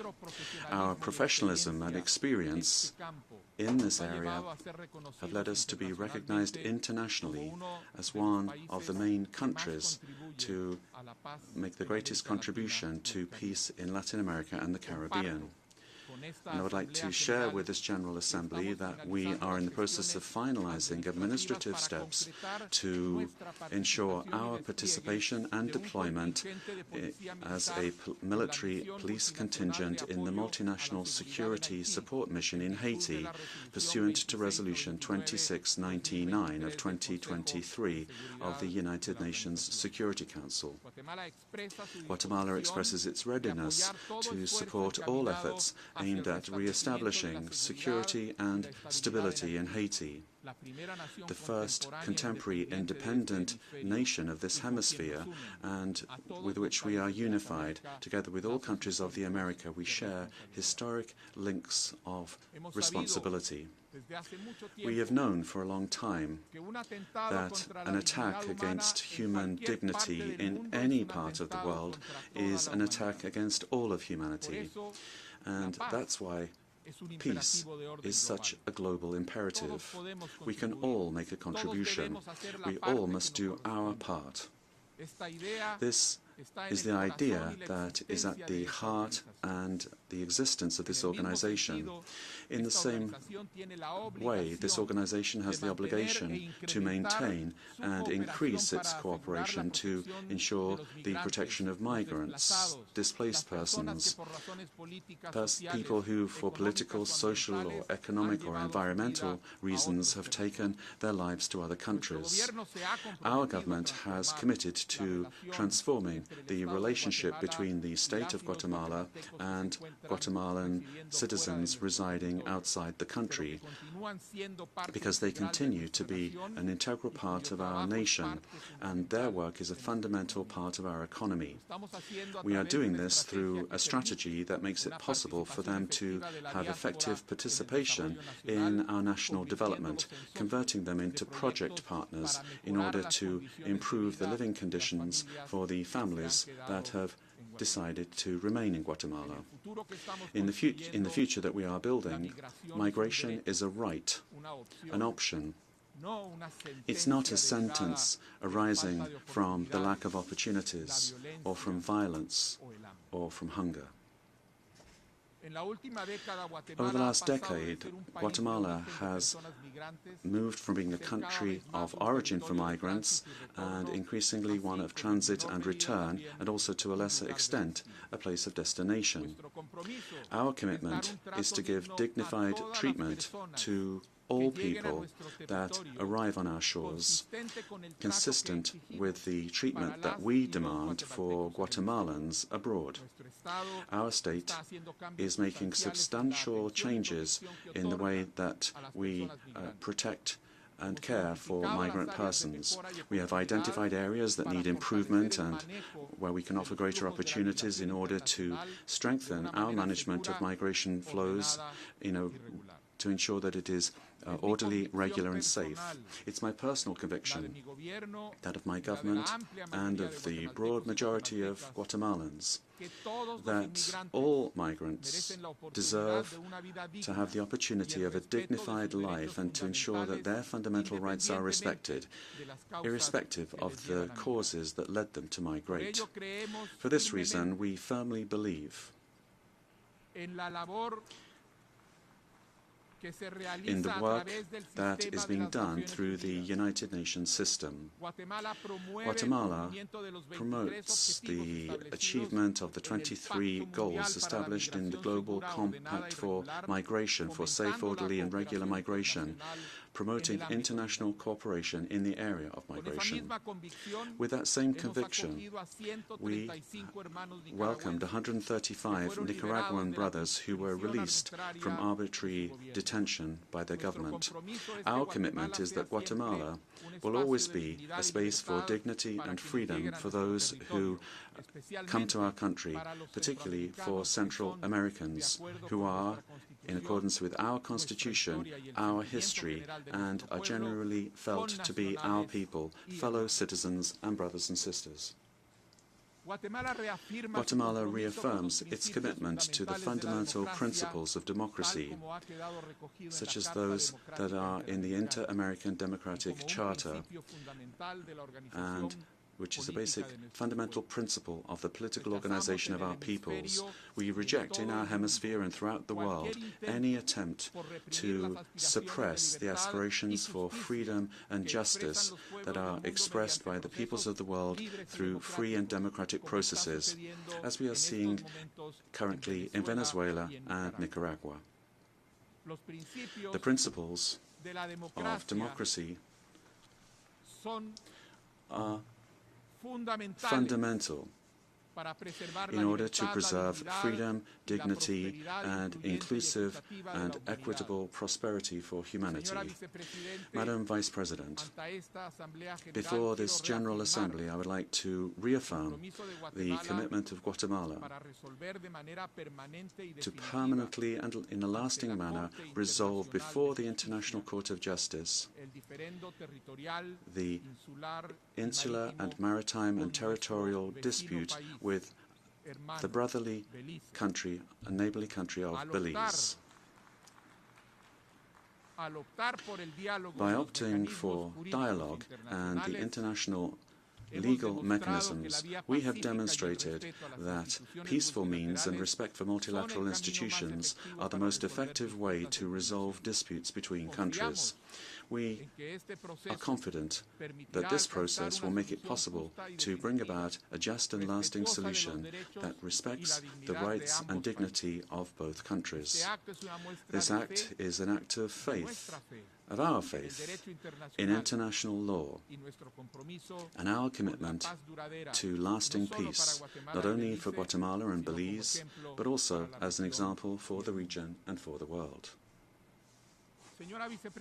Madam Vice President, the urgency of the challenge that we are facing suggests that we take concrete action and not just limit ourselves to rhetoric. It has been said very often that the time has now come to move from words to action. Conflicts and migration in Central America are fueled by what we consider to be the most pressing global challenge, namely the climate crisis. It is endangering our systems, our economy, our food chain, our survival itself. We are at a critical juncture for saving the current and future generations. Climate change is a devastating reality that is affecting humanity, which affects us today, but which will have disastrous consequences for the future. Guatemala, despite being a hugely diverse country, is extremely vulnerable to extreme climate events that cause natural disasters, flooding, landslides, fires, and an increase in temperatures that we have all been witness to this year. Our contribution to greenhouse gas emissions is minimal. Nevertheless, we, like few other countries, are suffering the onslaught of these extreme climate events. We are adapting ourselves to this reality and reducing the vulnerability of our country. In 2025, we will be presenting an update of our nationally determined contribution in fulfillment of the commitments established in the Paris Agreement. But we must recall here in this forum that the responsibility to address this crisis is a shared one. We have to act to resolve it, those that are suffering the onslaught of this crisis, but also those that have caused it. We issue an urgent call to the major powers to assume the leadership role that is theirs, as well as we appeal to the moral and financial responsibility with the nations, with the countries that have suffered the worst effects. The time to act is now, and it's essential that the next COP, COP29, to be held in Azerbaijan, be a success. The commitment of Guatemala to achieve this goal is total. Dear friends, Vice President, Guatemala is changing, and this change implies a transformation of our relationship with the world. We are doing what we can to contribute to the goals of this organization, and this contribution is born of a commitment to the norms and values of global peace and security, but also it comes from a democratic mandate that we have been given. Our people have the conviction that democracy is a necessary condition for progress and for well-being. Guatemala has an authoritarian past, and that's a very recent past, a tragic past that many of you will be aware of.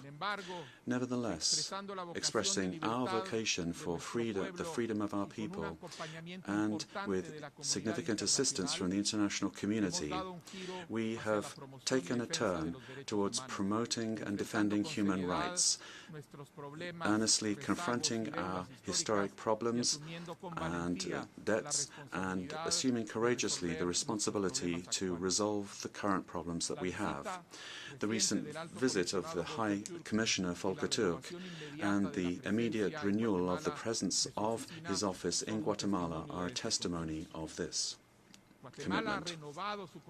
Guatemala has renewed its commitment to achieving the Sustainable Development Goals with the recent adoption of the Pact for the Future as part of the Summit of the Future. We are convinced that economic growth alone does not produce development. Cooperation, protection of the environment, social inclusion, respect for and the promotion of human dignity and security are indispensable preconditions for development. Guatemala is changing, and we are moving towards a future that is more equitable, where development and progress will reach every corner of the country, particularly the most abandoned sectors of the population, where everyone, irrespective of their origin, will have the possibility to build a dignified and full life.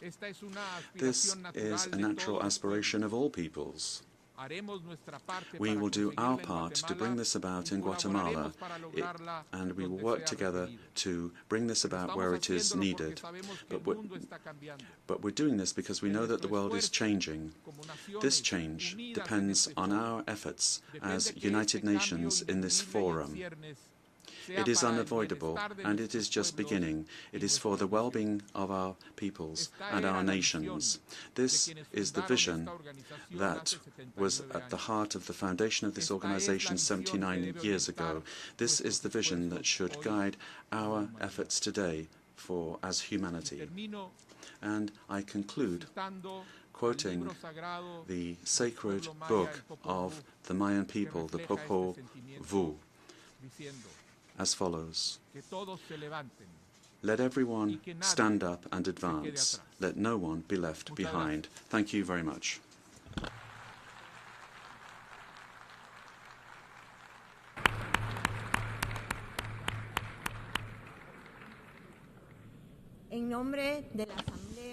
On behalf of the Assembly, I wish to thank His Excellency President of the Republic of Guatemala. The Assembly will hear an address by Her Excellency Viola Amherd, President of the Swiss Confederation.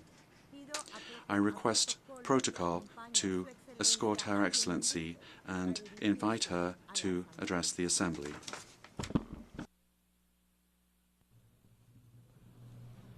Madame Vice President, Deputy Secretary General, Excellencies, ladies and gentlemen, on the morning of the 3rd of March 2002, I placed a ballot paper in the ballot box on which I had written a decisive yes. From early morning, figures and projections had already been displayed on TV screens, and yet it wasn't until the evening that the verdict was rendered. After a long and difficult struggle and a controversial election campaign, Switzerland was going to join the United Nations. In fact, ultimately, it was just a few hundred votes in the Valais canton, my region of origin, that were the decisive ones. The Swiss people thus expressed the resolve of our country to shoulder its responsibilities and to participate in international politics in a spirit of solidarity. That was more than 2 decades ago. Today, I'm speaking to you just a few days away from the Swiss presidency of the Security Council. The world has changed, but not our principles. Like numerous other countries, Switzerland is increasingly concerned by worsening tensions throughout the world and the emergence of new conflicts. Unfortunately, we increasingly see gross violations of human rights and a complete disdain for internationally recognized borders. Might risks trumping the rule of law, and the use of force has considerably increased. It is only by standing together that we can confront this trend, that the great writer Charles Ferdinand Ramuz described so well a century ago. I quote, "Misfortune never comes alone. They get married and have children." Great challenges face us. Wars, disasters, harm that we inflict upon our own planet, and risks and opportunities as well linked to technological progress. The UN, as the only universal organization, is absolutely central in tackling these issues. Taking the decision to work together better, irrespective of political regimes, economic structures, and cultural differences, is already a good start. The world should not divide itself up into blocks. That means that we should be ready to negotiate with all major regions of the world based on the principles that are in the interest of all, respected by all. International law must always be the basis of this. Excellencies, ladies and gentlemen, the quest for peace prevails over all else. and Switzerland is committed to this, standing in solidarity, faithful to its tradition of good offices, and because giving up and inaction should never be an option, Switzerland this summer brought together about 100 countries and international organizations during the High-Level Conference for Peace in Ukraine. Our aim was to give an initial push for a comprehensive, fair and lasting peace in Ukraine based on international law and the UN Charter. We would like to reiterate our invitation to the international community to spare no effort to support concrete measures and the joint communiqué. International law is the foundation underpinning our shared efforts for peace, security and prosperity in the world. The Geneva Conventions, whose 75th anniversary we are commemorating this year, govern the legal bases for war and thus the protection of civilians. Nonetheless, recent figures from the UN paint a bleak picture of the international community. Not only are people and civilian infrastructure insufficiently protected, but they are coming under repeated attack.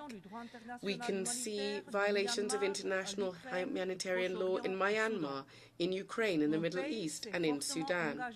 My country was firmly committed to ensure that the Security Council adopt ceasefire resolutions in Gaza and in Sudan in particular. There is an urgent need for these resolutions to be implemented and upheld. By the same token, we strongly call for an immediate return for complete cessation of hostilities on both sides of the blue line.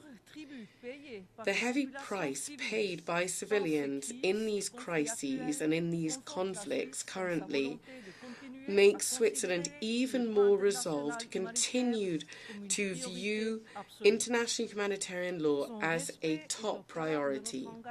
Respecting it is at the heart of our commitment within the Security Council. The protection of civilians is not a given, and it is no way guaranteed. We should grant it more importance in situations of conflict. The best way of protecting civilians is and will always be peace. Along these lines, my country is investing in promoting civilian and military peace. Whilst some peacekeeping missions have not always achieved the aim set out, day after day they nonetheless contribute to keeping people safe and to stability and to peace. We need to overcome disagreements when we are deciding upon new missions. Peace is too precious to become a playground where individual interests play out. Standing alongside numerous international partners, Switzerland is making its contribution to promoting peace and strengthening its commitment where possible. Over and beyond matters pertaining to peace and conflict, numerous other challenges are of concern. We urgently need to address these. For several years now, it has become increasingly clear that civilians must be protected not only during armed conflicts, but also during natural disasters. Climate change and biodiversity loss have an existential impact on a growing number of people. It is crucial that we also maintain our commitment in these areas and that we bolster them and take brave, courageous measures for the future. Numerous international agreements on the environment or on climate change have not been implemented or have been done so insufficiently. This has led to a massive destruction of our environment. I'm also concerned by the uptick in disinformation. This undermines freedom of opinion based on facts. Private and state actors are spreading false information in their own countries and in other countries in order to deepen polarization, sow discord and destabilize states. Switzerland is firmly committed to freedom of expression and to freedom of the media. Disinformation is a poison. We want to address this by better distinguishing between what comes under the rubric of freedom of expression and what is the manipulation of facts, by debunking illegitimate influence, by fostering open and fair debate, and by informing people transparently and objectively, both as governments and as international organizations. We can achieve this. Excellencies, ladies and gentlemen, Switzerland is firmly committed to strong and effective multilateralism. I'm aware of the need for combined commitment from all states in order to find solutions together. My country stands out for its regular democratic debates at all levels of our country, within the municipalities, our regions, and at the confederation level. There is an urgent need to restore such a constructive and peaceful debate between states in order to tackle existential challenges. The day before yesterday, together, we adopted the Pact for the Future. The Pact is a strong commitment to multilateralism. One of the key dimensions of this is the 2030 Agenda for Sustainable Development. This is our roadmap, which we need to implement together as quickly as possible. The idea must be born of the vision, like the spark from the stone. Ramu also said this, and this quote still is relevant today. Let us be courageous and let us remain confident. We need a framework in which we can work together in partnership to find solutions. It is the United Nations which provides us with precisely this framework. It is up to us to make this institution stronger. Thank you very much.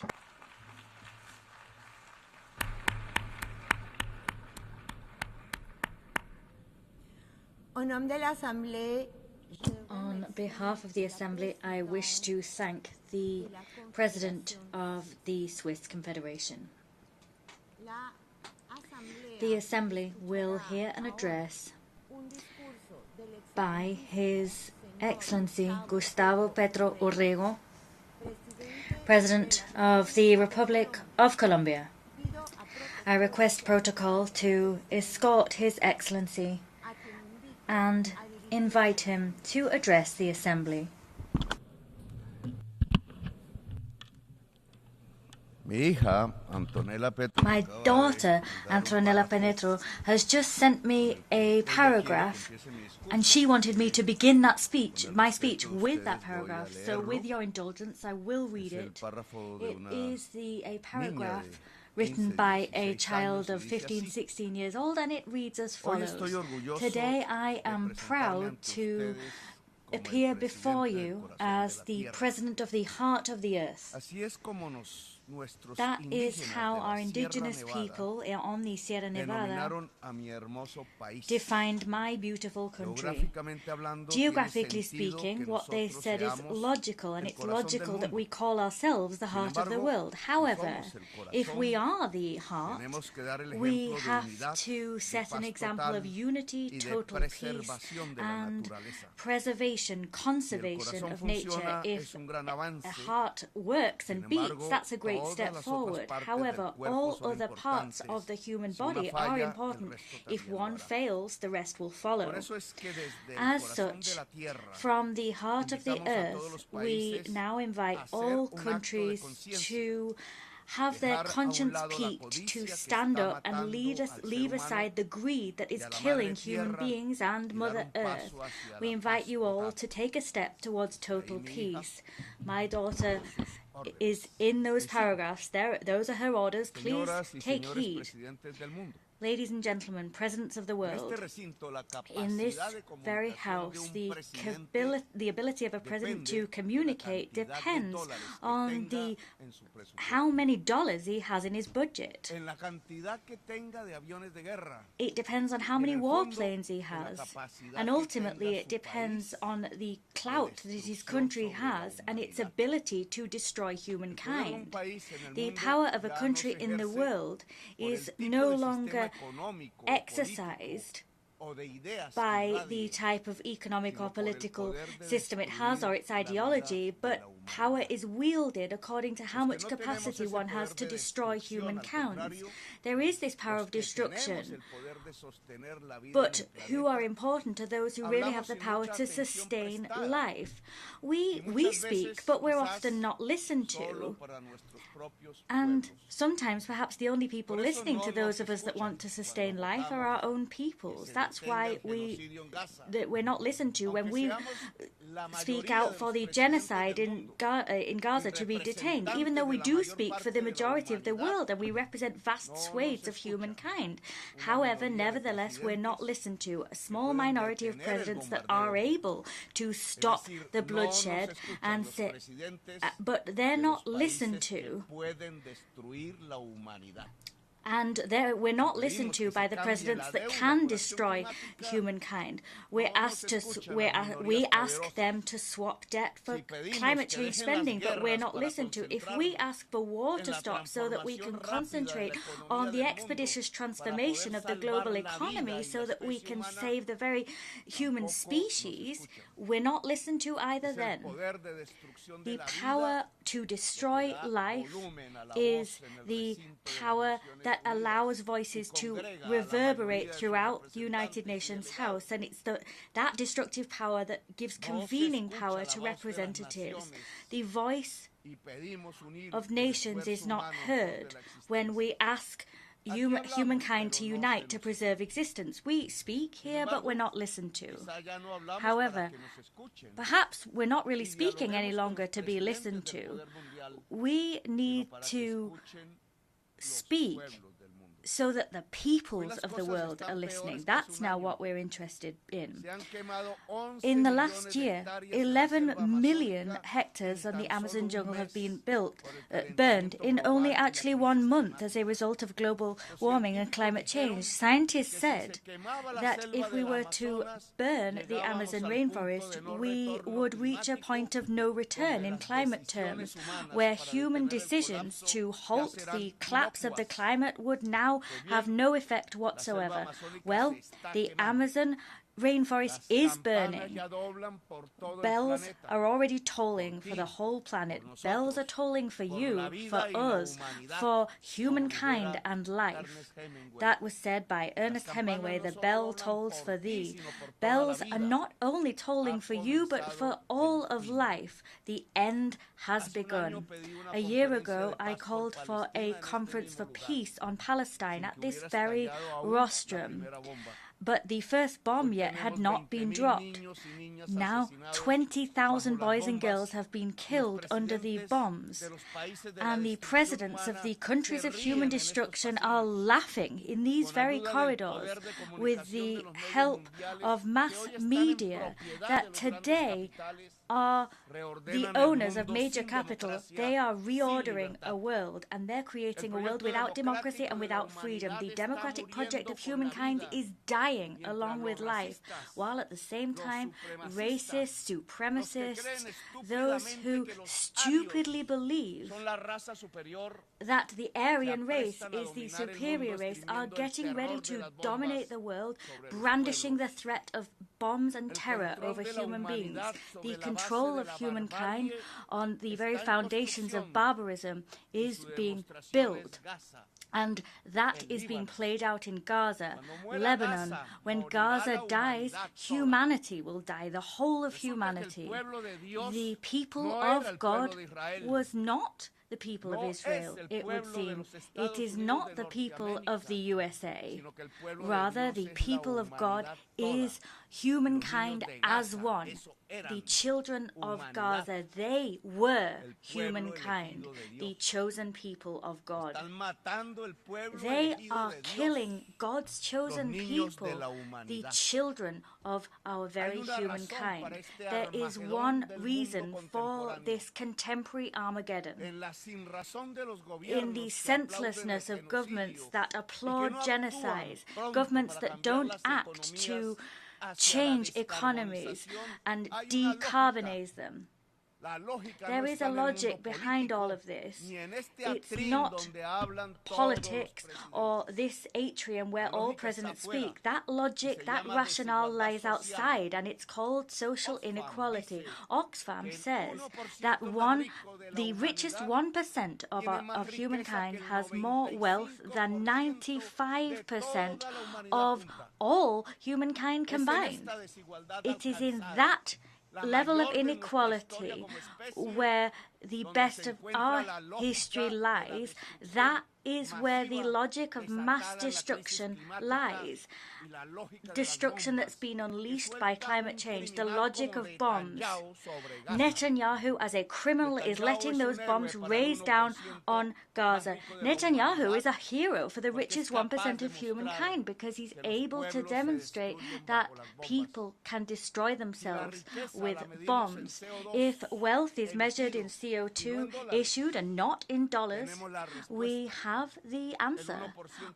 The richest 1% of humankind is responsible for the climate change, which is gaining ground and is getting ready to destroy the world with oil and carbon, because that is how the world grows rich. The politicians, including the presidents of the most powerful countries of earth, quite simply obey them. They pay their campaigns. They are the owners of the means of communication, the global media. They are those who conceal the truth of science, like we see in the film Don't Look Up. They are the people who decide what is thought, what is said, what should be forbidden, and what should be silenced. In their power to prohibit and to ban, they scream, "Long live liberty!" But what they're talking about is nothing more than the freedom of the global 1%. They are obsessed with the free market, and that obsession brings us to the destruction of life and our atmosphere. The free market wasn't freedom, as they claimed it would be. Rather, what it meant was the maximization of death. The richest 1% of humankind is the powerful global oligarchy. They are the people who allow us to drop bombs on women, elderly people, and the children of Gaza, Lebanon, or Sudan. They impose economic blockades on rebel countries, countries that don't yield to their domination, Cuba, Venezuela, because they need to demonstrate their destructive capacity to the remaining 99% of humankind, so that they let them continue to wield power, continue to grow their wealth, and continue to tighten their control. This oligarchy is bringing humankind to the very brink of its own destruction. Politics just nods its head at them. They ignore the fact that people need freedom, people have power. They ignore the idea of democracy. The question we need to ask from this rostrum is, will the people allow this to continue? There is no more time to waste. Governments are incapable of halting the extinction of human life. Life indeed. Today we need to choose between life or greed, between humankind or capital. All I can say to the people of the world, as a representative of a country without weapons of mass destruction, without dollars, but a country that is beautiful in its biodiversity and cultural wealth, a country that's the country of butterflies of all colours, all I can say to you that now is not the moment for governments, it's the time of our people. Time has run out. Let us fly the flag of life, or our people people will fill up mass graves. This was revealed to us by the epidemic. The time has come for people to act.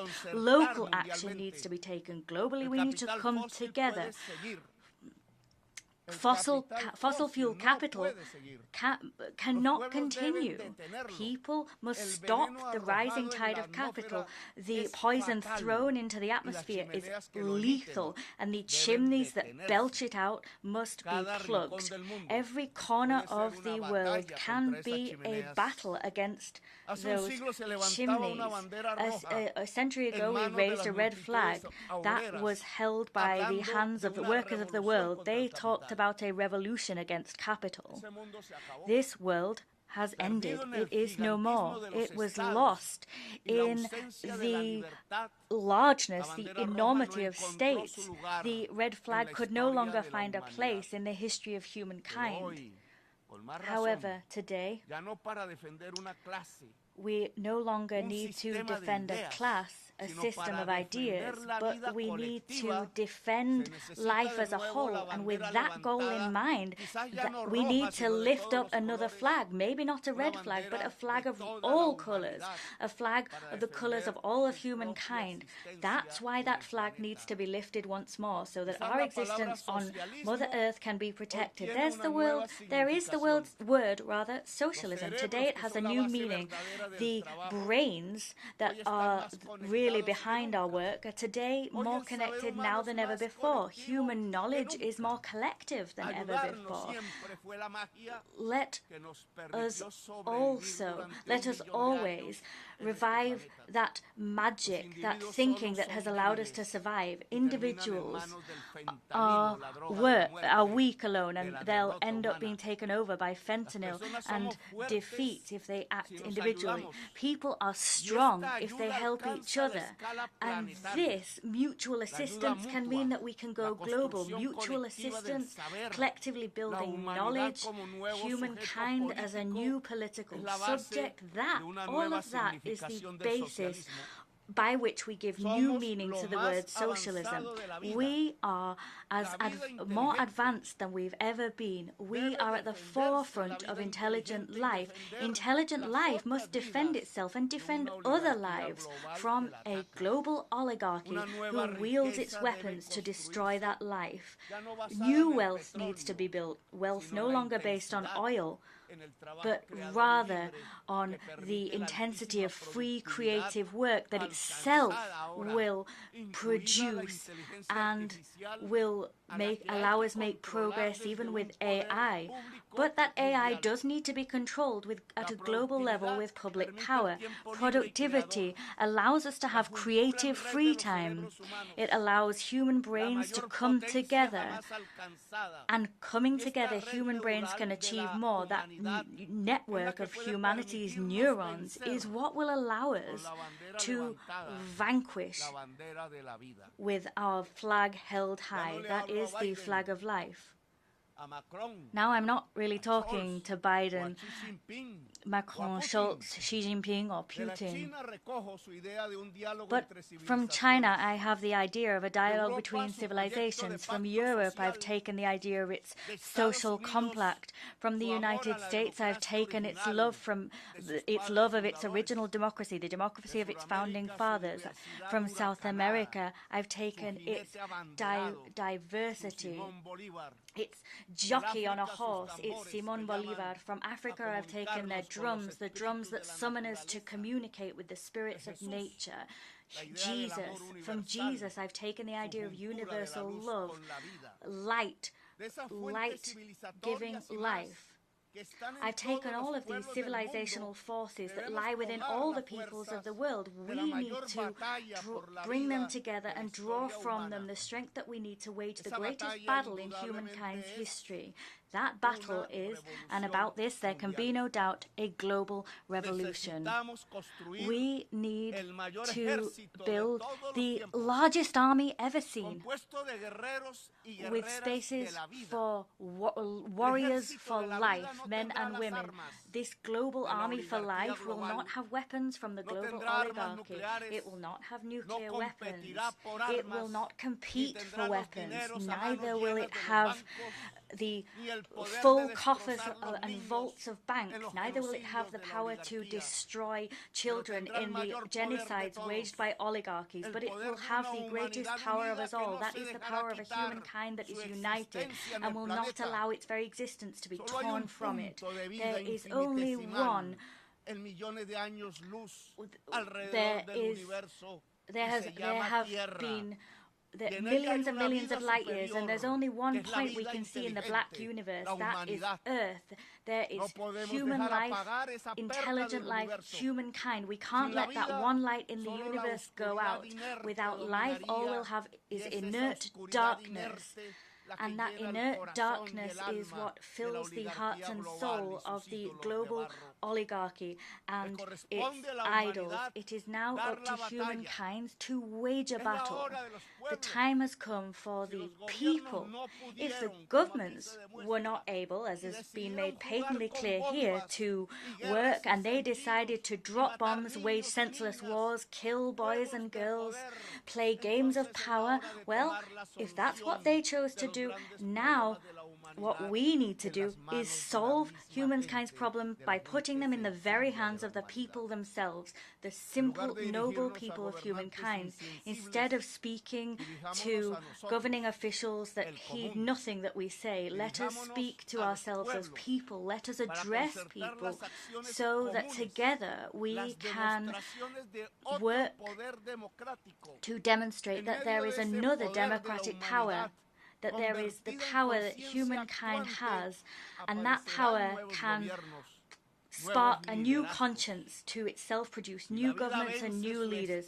If life manages to triumph over its very extinction, it won't be the global oligarchy that's governing the world. That oligarchy will be defeated to allow for the building of a global democracy. A new story is about to begin. Thank you for your kind attention.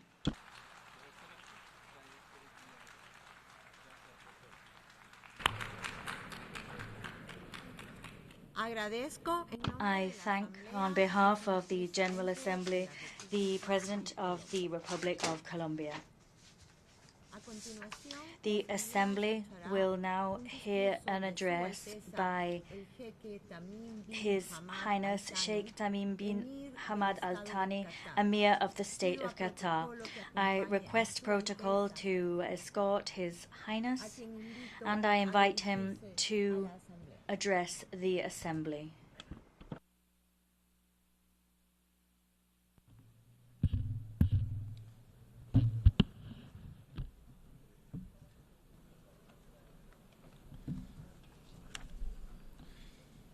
بسم الله الرحمن الرحيم. In the name of God, the merciful, the compassionate. Excellencies, may the peace, mercy, and blessings of God be upon you. At the outset, I would like to congratulate His Excellency Mr. Philemon Young on assuming the presidency of the 79th session of the General Assembly, wishing him every success in his tasks. I express appreciation to His Excellency Mr. Dennis Francis for his efforts during his presidency of the previous session, and we commend the prominent role played by His Excellency Mr. Antonio Guterres, Secretary General of the United Nations, in strengthening its role and achieving its lofty goals. Mr. President, the blatant aggression that befalls the Palestinian people in the Gaza Strip today is the most barbaric, heinous, and extensive aggression violating human values, international conventions, and norms. This is not a war within the international relations well-known and common concept of war, but rather it is a crime of genocide by means of the most sophisticated weapons against the people besieged in a detention camp where there is no escape from the barrage of aerial bombing. Resolutions, condemnations, and reports have been exhausted. Nothing is left except the undeterred, ongoing, and premeditated stark crime with children, women, and the elderly as their victims. We oppose violence and the targeting of innocent civilians by any party.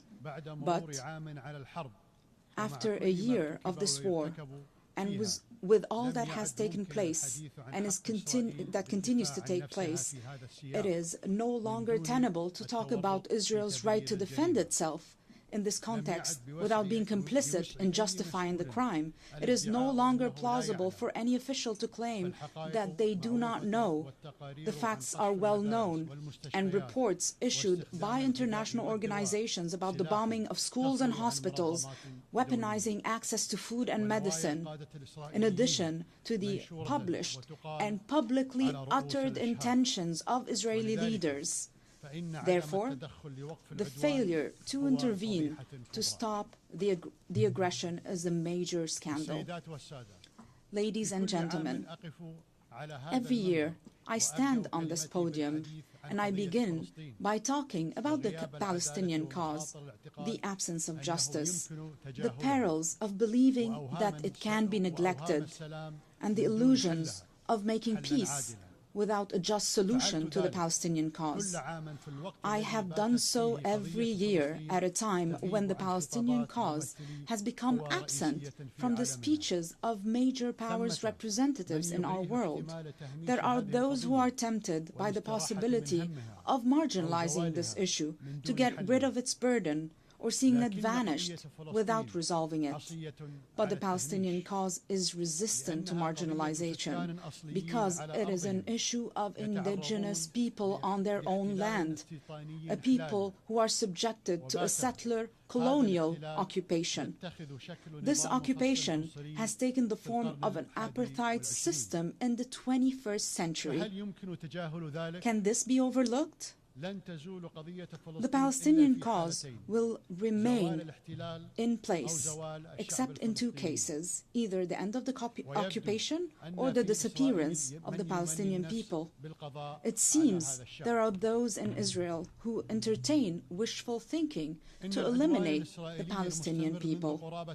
The ongoing Israeli aggression for nearly a year is nothing but a result of the absence of a sincere political will, a deliberate international failure to resolve the Palestinian issue with a just solution, and insistence of the occupying Israeli authorities to impose a fait accompli on the Palestinians and the world with all types of force.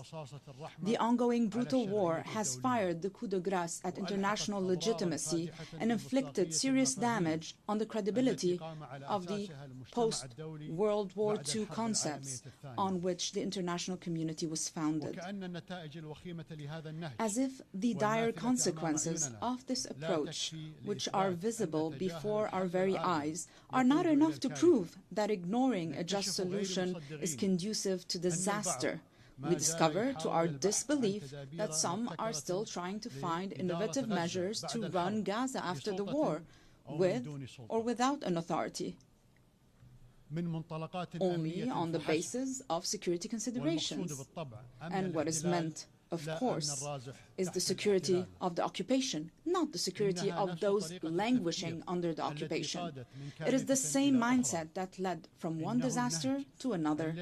It is the approach that wants to tailor the entire region to fit Israel, while looking for circumventions to avoid ending the occupation and work on imposing the rule of one people over another by force.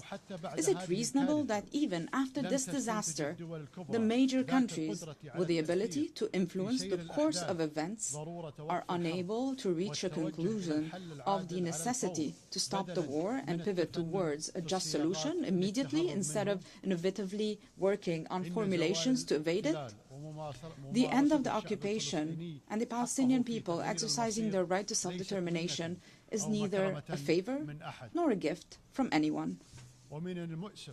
Unfortunately, the Security Council has failed to implement its ceasefire resolution in the Gaza Strip and to refrain from granting the State of Palestine full membership status in the United Nations, despite the fact that the General Assembly adopted a resolution last May supporting Palestine's request for UN membership. The State of Palestine's full UN membership neither establishes its sovereignty nor ends the occupation, but at least It sends a message to the far-right government involved in challenging international legitimacy. That force does not eliminate rights. Talking about such a step harming the peace process is simply eyewash, because there is no Israeli partner for peace during the current government's tenure. No peace process is taking place, but rather there's a genocide. In this regard, we highly value the position of countries that recognize the State of Palestine based on 1967 borders. The continuation of the humanitarian tragedy of the brotherly Palestinian people for more than 7.5 decades, this is a shameful stain on the conscience of the international community and its institutions. There is no point in talking about security, peace and stability in the Middle East region and across the world if not backed by concrete steps leading to an immediate ceasefire and an end to the Israeli occupation of all Arab territories. Ladies and gentlemen, it is no secret that we are facing a humanitarian catastrophe in Gaza and other Palestinian territories, which are subjected to coordinated attacks by the occupation army and settlers in an attempt to enforce plans to expand settlements, annex the West Bank, and Judaize Jerusalem. The international community bears the responsibility for the consequences of what is happening to the brotherly Palestinian people. The Palestinian people are subjected to unfolding genocidal war that has resulted so far in the death of more than 41,000 martyrs, let alone the missing under the rubble, including 17,000 children, 11,000 women, 100,000 wounded, and thousands of disabled and millions of people forcibly displaced several times, in addition to the complete destruction of the infrastructure of hospitals, schools, and buildings, including mosques and churches. A whole society is being destroyed in the course of the genocide against segments of the Palestinian people. It is the Gazan Palestinian community that has retained its composure and achieved remarkable development levels amid more than 17-year-old stifling siege. Mr. President, the State of Qatar has opted for undertaking mediation efforts in an endeavor to stop the aggression on Gaza and secure the release of prisoners and detainees. It is a mediation amidst fierce war and complex circumstances during which one party would not hesitate to assassinate counterpart political leaders with whom it negotiates, such as the assassination of Ismail Haniyeh, who many people feign forgetfulness that he was not only the political leader of Hamas, but also the first elected Palestinian prime minister. For us, mediation and humanitarian work are both a strategic political choice at the regional and international levels and a humanitarian duty before being a political one. We're not being boastful. Our mediation efforts in partnership with the Arab Republic of Egypt and the United States of America culminated in a humanitarian agreement last November. It resulted in a brief ceasefire in the Gaza Strip, the release of 240 Palestinian prisoners and 109 of the detainees in Gaza. It increased the flow of relief shipments. We also provided humanitarian support to the civilian population in the Gaza Strip and contributed to evacuating the wounded and the sick. We supported humanitarian initiatives to deliver aid through all accessible routes. We increased our support to UNRWA, an irreplaceable international agency whose services are indispensable and which has been subjected to defamation for political purposes related to the Israeli government's desire to eliminate the refugee crisis without resolving the Palestinian cause. The state of Qatar will spare no effort to provide various forms of humanitarian assistance to the brotherly Palestinian people until this crisis is resolved. Despite the taunting challenges, obstruction attempts, and the aspersions we are subjected to, we will continue our efforts of mediation to resolve the disputes through peaceful means, as we are cognizant that any dispute will never lack a force interested in its continuation, while being skeptical of any mediation regardless of the intentions. We will continue to make every effort with our partners until we reach a permanent ceasefire, secure the release of prisoners and detainees, take the path of a just solution in accordance with the resolutions of the international legitimacy and the Arab Peace Initiative, to enable the Palestinian people to obtain all their legitimate rights, foremost of which their independent state with East Jerusalem as its capital on the 1967 borders. The establishment of an independent Palestinian state within a just and permanent solution is in the interest of the Israeli and Palestinian peoples. We will not achieve this goal except with a serious partner who is aware of the importance of renouncing discord and ending the occupation and all forms of aggression, so that we can reach together the desired peace in the Middle East.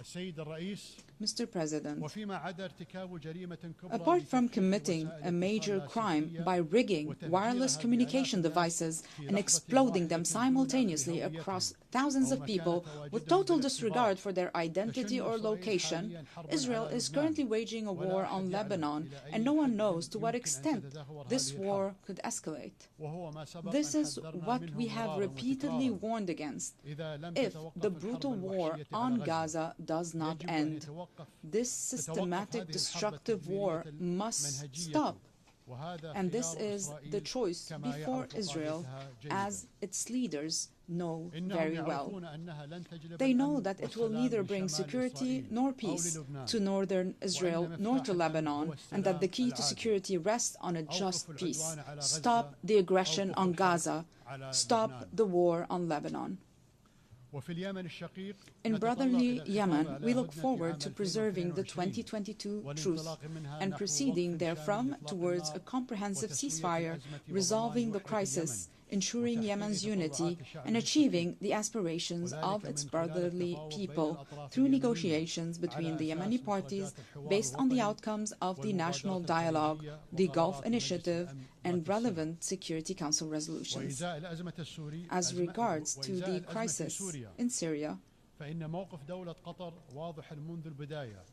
and since the beginning of the crisis, the position of the state of Qatar has been clear, and that is that Qatar is keen on the interests of brotherly Syrian people, hoping that the parties and countries involved in the crisis will be convinced of the necessity for dialogue and understanding to end this crisis in accordance with the Geneva Declaration 1 and Security Council Resolution 2254 in a way that will achieve the aspirations of the Syrian people and preserve Syria's unity, sovereignty, and independence.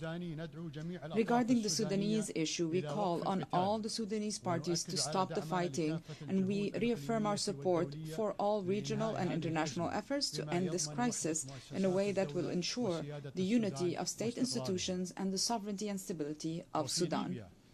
In Libya, we support the political trajectory and the implementation of Security Council resolutions, and we urge all parties to recourse to dialogue and overcome differences in order to complete the comprehensive national reconciliation, preserve the progress and gains achieved on the security, political, and economic tracks, and unify state institutions. Arab countries cannot achieve security and stability without the existence of firmly established states capable of legislating and enforcing the law, developing and implementing national policies. No state can firmly be established and be stable in the presence of armed factions that are not under its control. These are self-evident and unquestionable matters. Ladies and gentlemen, the war between Russia and Ukraine has caused great human suffering and left repercussions on Europe and the world. We reiterate our call on all parties to implement the provisions of the Charter of the United Nations and the rules of international law to seek to find a peaceful solution as the only possible solution. In this context, and based on our firm belief in the principle of peaceful settlement of disputes, we have made a tangible contribution over the past year as Qatari mediation led to prisoner swap between the United States and Venezuela. And dozens of Ukrainian children were reunited with their families after being separated by the war. Finally, we affirm that the State of Qatar will spare no effort in working with its international partners and the United Nations to firmly consolidate the pillars of peace, security, sustainable development, human rights, and the rule of law at all levels, and to address global challenges in order to achieve a better future for all. Thank you, and may the peace, mercy, and blessings of God be upon you.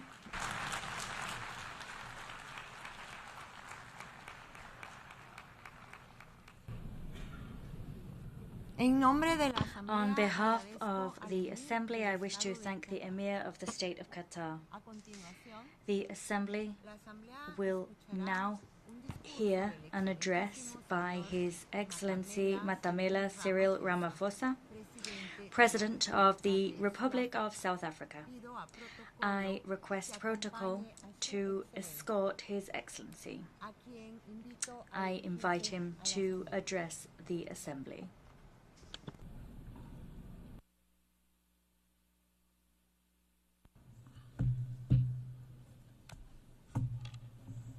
Thank you, Your Excellency, the Chair of the Assembly.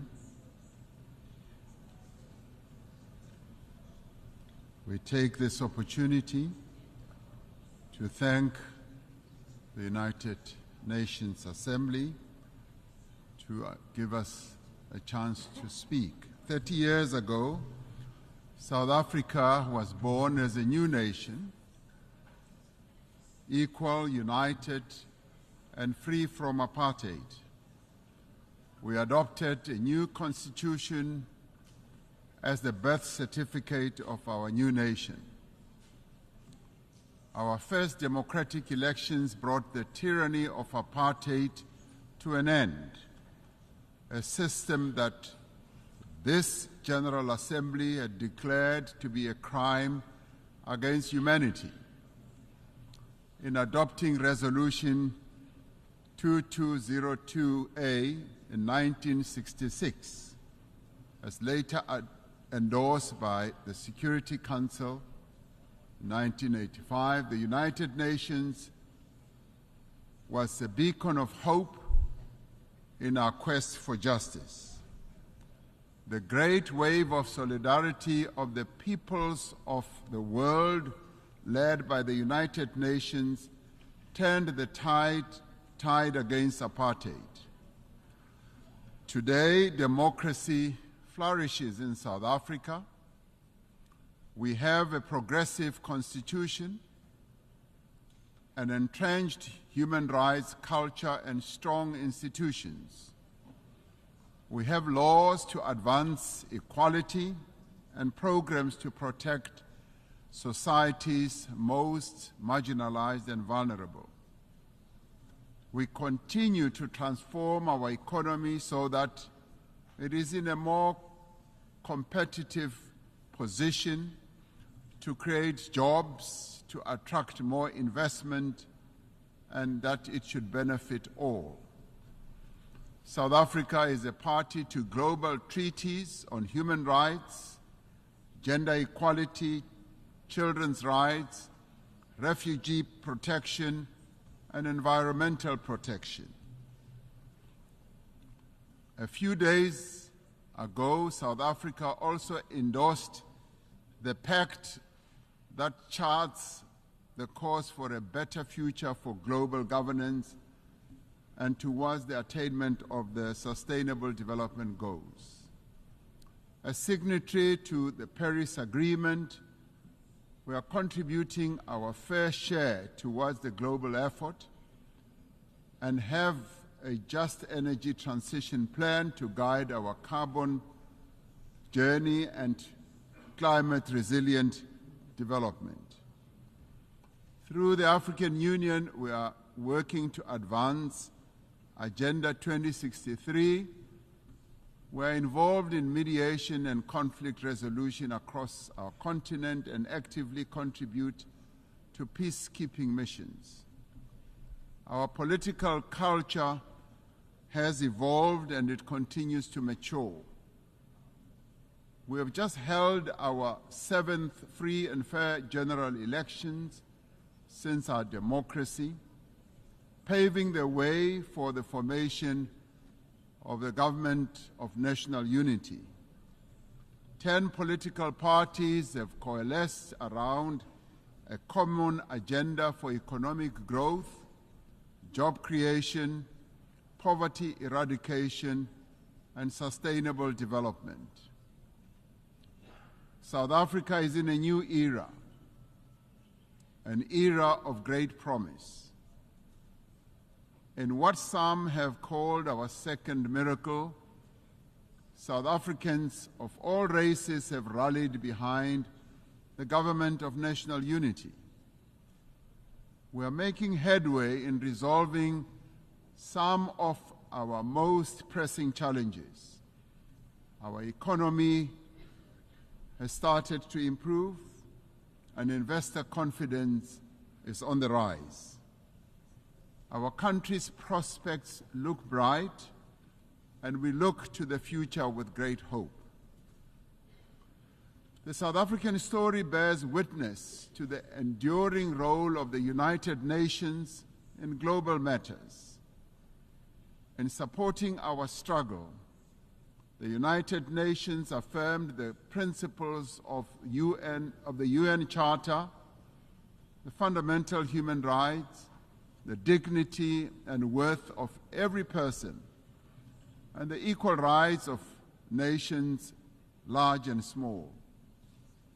It affirmed the aspiration contained in the Universal Declaration of Rights that we should strive for a world free of barbarous acts that outrage the conscience of humankind. Genocide was declared to be a stain on the conscience of the world, and the world community took a stand against genocide. Apartheid was declared a crime against humanity and a stain on the conscience of the world. The United Nations took a stand against apartheid. These were seen as crimes against humanity then, and they continue to be crimes against humanity now. It has been 11 months since the Hamas attack that killed 1,200 people and where hostages were taken. As South Africa, we have condemned this attack. In response, Israel embarked on an act of collective punishment in its assault on the people of Gaza. The torment of the people of Gaza continues unabated. More than 41,000 Palestinians have been killed. Homes, hospitals, churches, mosques, and schools lie destroyed.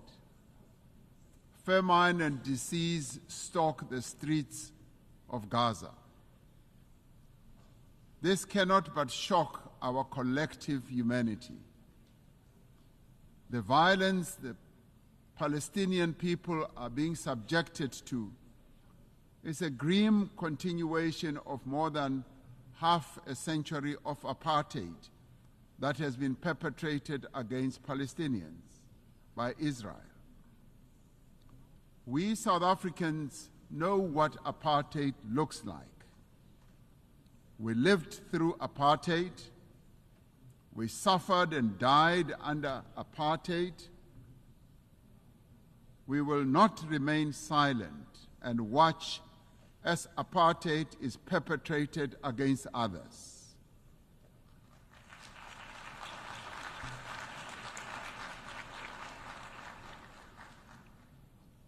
Through the United Nations and the instruments it wields, we must end the suffering that Palestinians are being subjected to.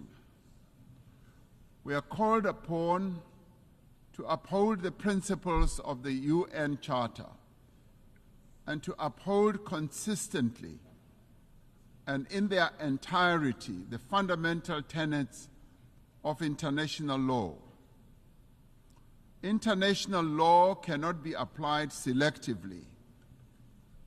No one state is more equal than any other. In December last year, South Africa approached the International Court of Justice, seeking an order to prevent Israel from committing genocide against the people of Gaza. We did so in terms of our obligations as a state party to the Convention on the Prevention and Punishment of the Crime of Genocide. As South Africa, we welcome the support that a number of countries have given to the case that we have launched at the ICJ. The ICJ's orders make it clear that there is a plausible case of genocide against the people of Gaza. They further make it clear that states must also act to prevent genocide by Israel and to ensure that they are not themselves party to the violation of the Genocide Convention by aiding or assisting in the commission of genocide. We reiterate our call for an immediate ceasefire and for the release of all hostages. The only lasting solution is the establishment of a Palestinian state, a state that will exist side by side with Israel, with East Jerusalem as its capital. Our moral conscience further demands that we exert every effort to bring peace also to other countries, especially the eastern part of the Democratic Republic of the Congo, to Sudan, to Ukraine, and other parts of the African continent. We must realize the aspirations of the people of Western Sahara to self-determination. Achieving and maintaining peace and security requires the collective will of the community of nations gathered here. It requires that the UN Security Council should be a more representative body and inclusive. 78 years since its formation, the structure of the United Nations Security Council remains largely unchanged. Africa and its 1.4 billion people remain excluded from its key decision-making structures. This cannot continue. The Security Council has not fulfilled its mandate to maintain international peace and security. The UN Security Council must be reformed as a matter of agency.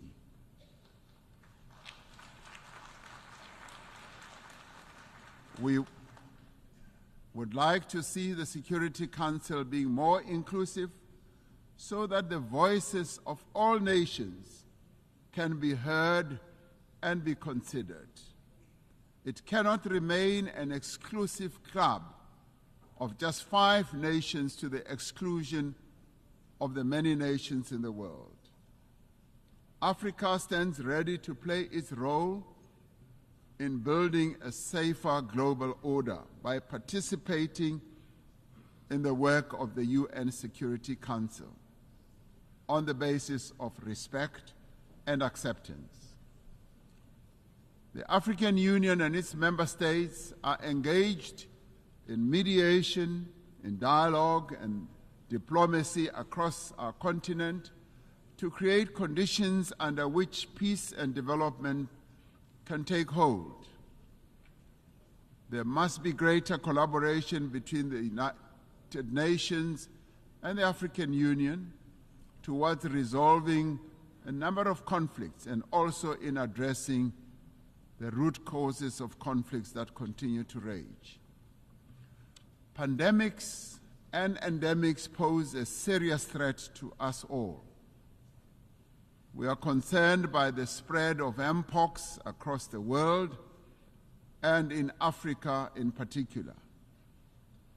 We urge the international community to mobilize vaccines and other medical countermeasures for deployment where they are most needed.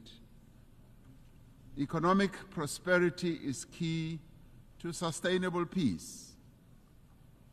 Through the Africa Continental Free Trade Area, we are establishing the foundation for a massive increase in trade and investment and infrastructure in our continent. The AFCFTA will further integrate regional economies and accelerate Africa's industrialization and economic growth. The climate crisis is now a full-blown climate emergency in the world. It impacts very devastatingly to both countries and citizens of many countries. Extreme weather, such as flooding, fires, and droughts, are becoming wreaking havoc on societies, economies, and the livelihoods of ordinary people. Despite being least responsible for climate change, developing economy countries, and particularly African countries, are bearing the brunt of what they did not create and are in the front line.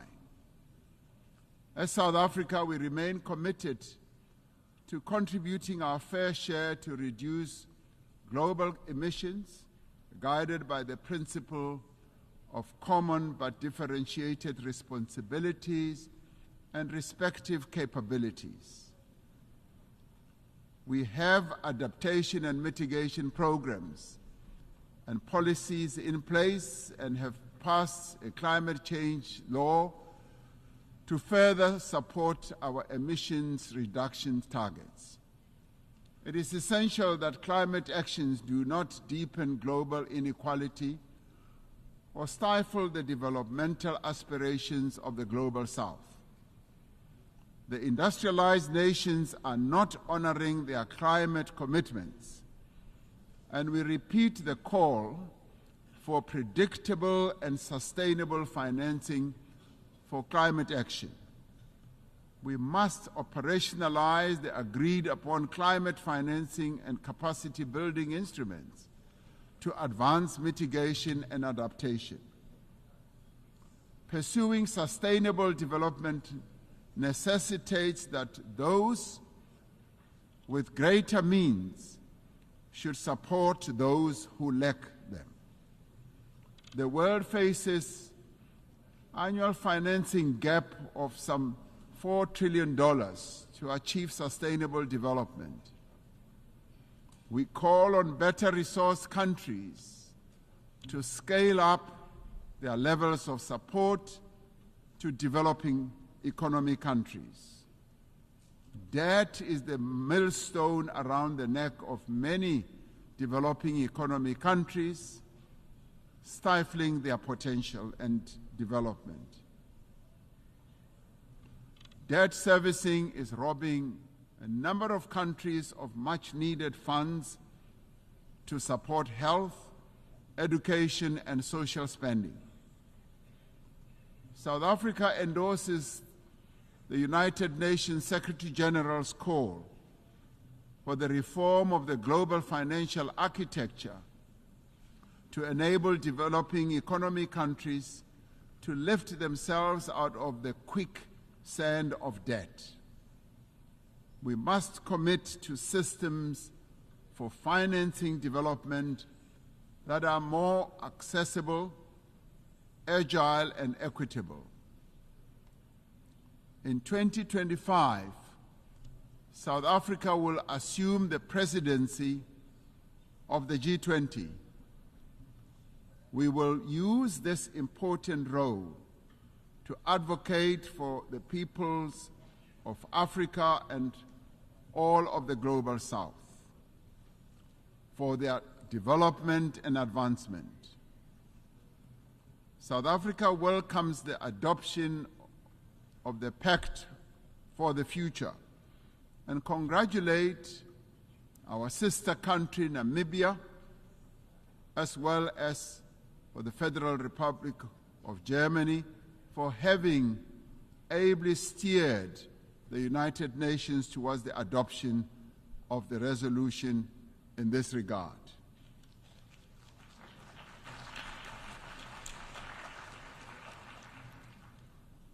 This Pact of the Future is a platform for us to focus on those actions we need to take together to build a world in which the equal worth of every person and the equal worth of every country is recognized and valued.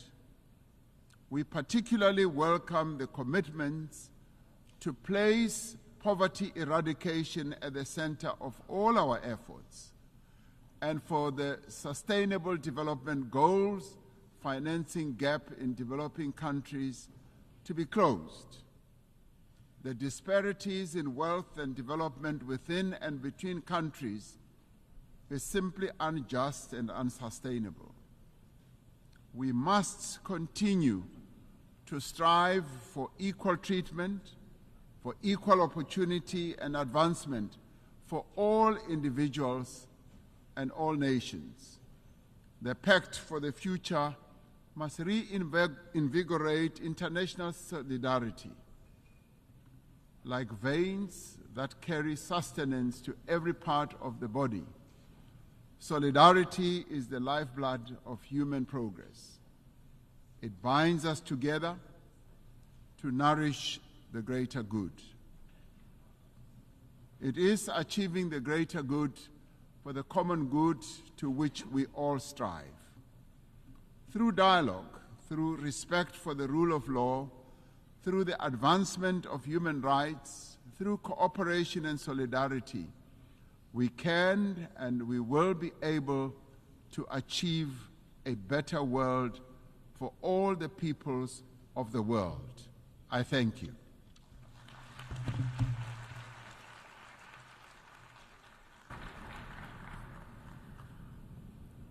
On behalf of the Assembly, I wish to thank the President of the Republic of South Africa. The Assembly will now hear an address by His Excellency Mohamed Muizzu, President of the Republic of Maldives.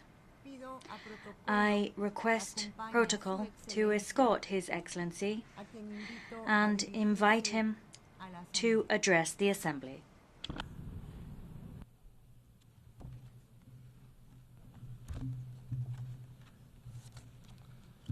Bismillahirrahmanirrahim. Mr. President, Mr. Secretary General, Assalamu alaikum and good afternoon. Mr. President, congratulations on the assumption of your presidency of the General Assembly. Our appreciation also to your predecessor for his strong leadership. We extend our gratitude to the Secretary General for his tireless efforts in steering the Secretariat. We gather here today at a delicate moment in the world history. Let's not mince our words today. Humanity is in deep trouble, facing an ever-growing list of crises: conflict, poverty, hunger, climate change, the wealth gap, the cost of living crisis, migration, occupation, opioid addiction. The list goes on and on and on. In fact, I have a map here of the world with countries which are facing some sort of crisis in red. Do you see any countries in green who are not facing any crisis? Do you know why? Because we are all deep in the red. Humanity is in crisis, and in many cases, it's man-made. But we look the other way, continuing with business as usual. While the alarms are ringing, the band is still playing the same old tunes as the whole ship descends deeper and deeper into uncharted waters. We need nations united in harmony, not United Nations in misery. These are crucial times for the world, important years for my country. In 2040, the Maldives will celebrate 75 years regaining its independence. 75 years as a sovereign nation. As we look forward to that milestone in our nation's life, what we can hope to achieve? What do we wish to accomplish? And is the world ready to play its part? I took office as the President of Maldives last November, duty-bound by the aspirations of my people, the same aspirations I hold dear to my heart, not just for the present, but for the future too. Today, I'm here at the United Nations with a vision of where I want to take my country. By 2040, I wish to see the Maldives as a full-fledged developed nation, a nation that commands respect, is relevant, and one that embodies resilience, a society that is inclusive and just, a country that exemplifies sustainability and democratic governance. Destiny is not mere fate. It is a consequence of the many choices we make, the many decisions we take, and the many hours we work. Becoming a developed nation may seem like a daunting task and a distant possibility, but I can tell you this, with a goal in sight and a plan in hand, it is achievable, because prevailing and even flourishing against formidable odds is nothing new for the Maldivians. In 1965, when we regained independence, we were among the poorest countries in the world. 1/3 of our population was illiterate. More than 1 out of every 10 babies were dying before their first birthday. We had no industries, barely any exports, and even fewer prospects. And in just 5 decades, we have reached upper middle income status, a feat we are incredibly proud of. I believe the Maldives can become a developed country by investing in the country's productive capacity and increasing its productivity, by transforming our economy into one that is fully digitized and driven by artificial intelligence, and most importantly, by leveraging the natural beauty and marine resources of our country. Boosting productivity will be the key to economic transformation. This we will do by reforming and strengthening our institutions, increasing our state capacity, and leveraging the private sector. We will also identify and implement policies that support investments in key sectors, such as the digital economy. The Maldives has over 1,100 islands spread across 90,000 square kilometers. Enhancing digital connectivity is key to achieving inclusive development, mobilizing economic activity, and fostering a more diversified and resilient economy. We believe the future is intelligence-driven. This is why we are working towards a digital economy that can contribute up to 15% of our GDP by 2030. This can be achieved through investing in our ICT infrastructure.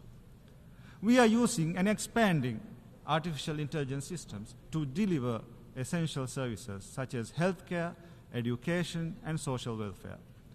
We are also delving into cutting-edge applications of 5G technology, using drones for medical supplies, delivery and implementing smart road systems, and using AI-enhanced technology for erosion detection and environmental monitoring. The transformation can be sustainable only if we transform our education and financial systems. We need to invest in digital literacy from a young age to build a generation that can use artificial intelligence to enhance public service delivery, build new products, and successfully compete in the global digital economy. We need to bridge the digital divide within the country, including through improving data collection and utilization. We need to strengthen the regulatory frameworks, strengthening existing institutions, cultivating startup ecosystems, and providing the impetus for the future we envision. Becoming a developed country will also require fostering new industries. This is why we are also working on building a robust financial sector in the Maldives. With this in mind, in May this year, I set up the Development Bank of Maldives with a focus on improving and investing in economic diversification. The result we desire is inclusive development, where equality of access to opportunities is guaranteed, where women and young people play key players in development, not mere spectators, and where every Maldivian citizen has adequate housing. To support objectives, my government has launched $6.5 million loan facility. It's specifically for women entrepreneurs, of which 25% is allocated to those with disabilities. In the first phase, over 100 projects will be funded across 19 of the 20 atolls and Male, and across 21 business activities. I have also recently launched a Presidential Youth Advisory Board. This board will advise and inform me directly on the needs and views of young people. Inclusivity is at the heart of one of the most ambitious large-scale urban development projects in the country's history, Ras Male. This is my promise to the Maldivian people, a solution to alleviate the long-term housing crisis, an urban oasis where citizens can fully participate in all aspects of city life. Ras Male will utilize modular housing, leverage a state-of-the-art transportation system that is accessible to all. It will be developed as a climate-resilient and safe island. Tourism drives the Maldivian economy. My vision is to expand the tourism sector further. This means building complementary industries centered around innovation and creativity. This means more sustainable and construction practices emphasizing on green and sustainable tourism. We are also expanding our main international airport, our air connectivity, and the fleet of our national airline. These steps will support the expansion of the tourism sector and at the same time generate more revenue for the country. But tourism is also highly vulnerable to external shocks, conflicts, calamities, and causes beyond our control can and have had far-reaching critical implications in the past. We need the international system to anticipate and address these threats.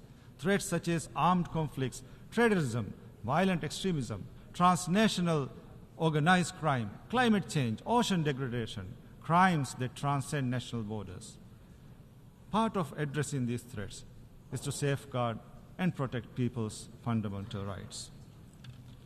In 2015, the world came together to endorse humanity's fundamental rights by committing to the Sustainable Development Goals, or SDGs. But 6 years to the SDGs deadline, we are only on track in less than a fifth of those targets. In June, this organization, the UN, issued a report saying the world is failing to deliver on Sustainable Development Goals. This week, we agreed on a pact for the future.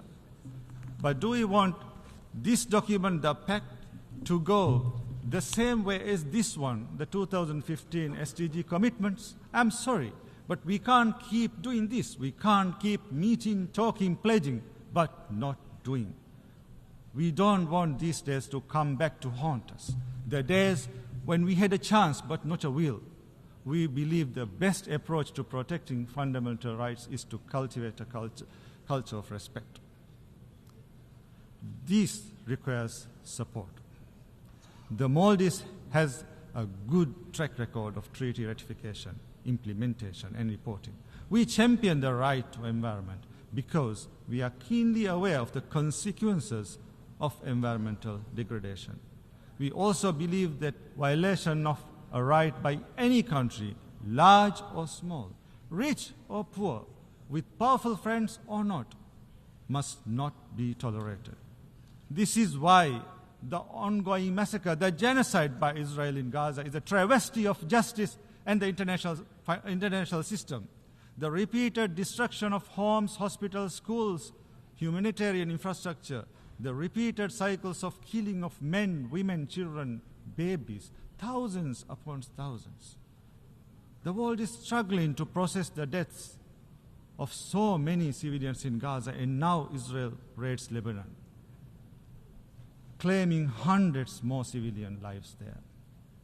Their cries haunt anyone with humanity. Their tears bitter our conscience. Israel's targeting of journalists, the eyes and ears of humanity, the killing of journalists, Palestinian journalists, Lebanese journalists, Al Jazeera journalists, the closure of Al Jazeera officers. How can we interpret this as anything other than brutal attempts to prevent the world from knowing about the crimes taking place? Israel must be held accountable for these acts of terrorism, for these violations of international law and UN resolutions. We must accept a sovereign and independent Palestinian state on the pre-1967 borders, with East Jerusalem as its capital. We welcome the decision to seat our brothers and sisters from Palestine with us here in the General Assembly for the first time, instead of behind us. Now we must ensure that Palestine becomes a full member of the UN. Mr. President,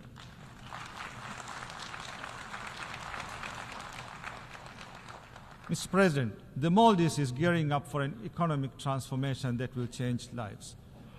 But our policies can deliver the results only with sufficient international financial support. The Maldives has always taken ownership and responsibility for its own development.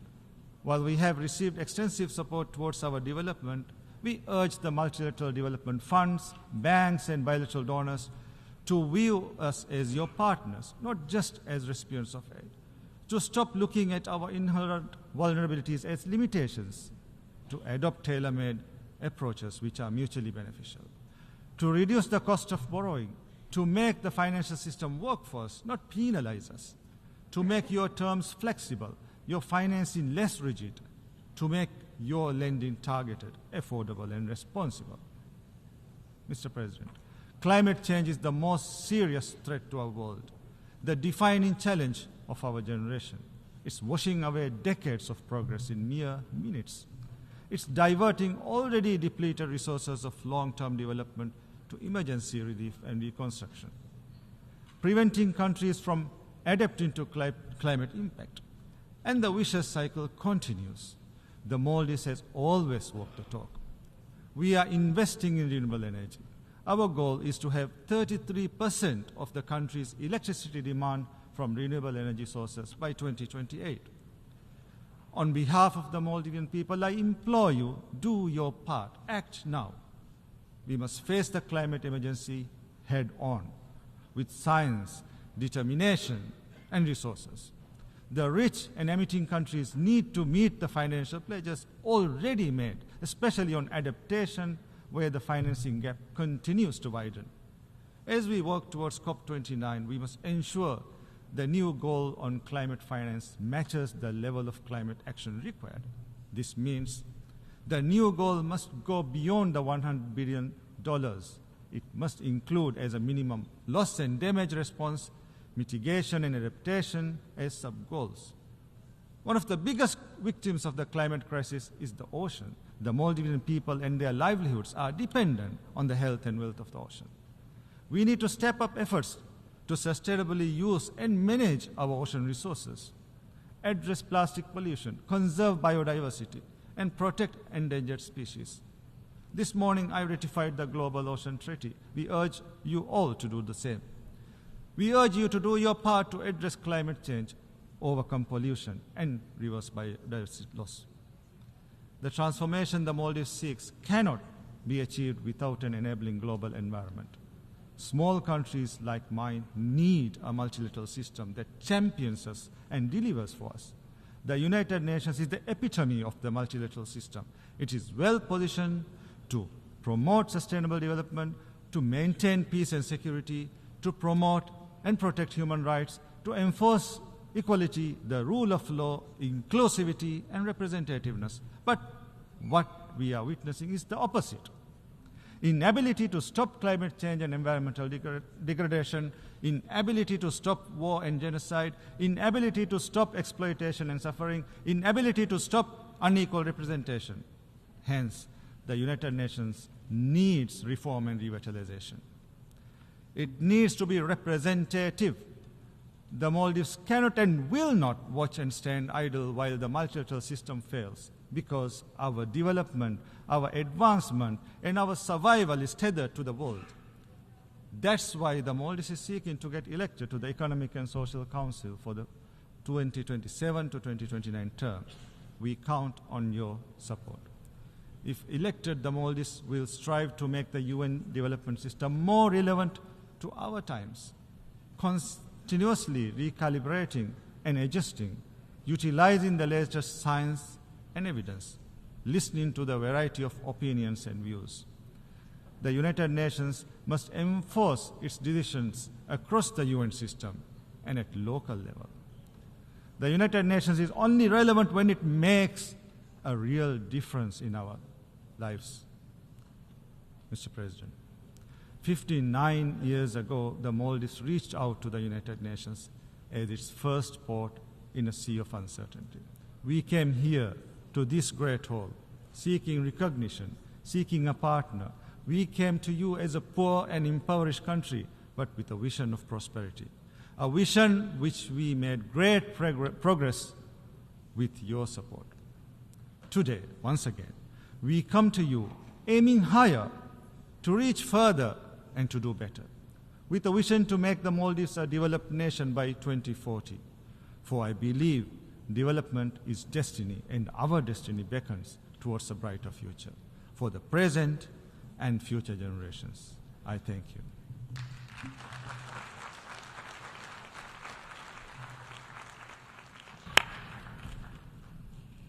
En nombre de la Asamblea, agradezco al presidente de la... On behalf of the Assembly, I wish to thank the President of the Republic of Maldives.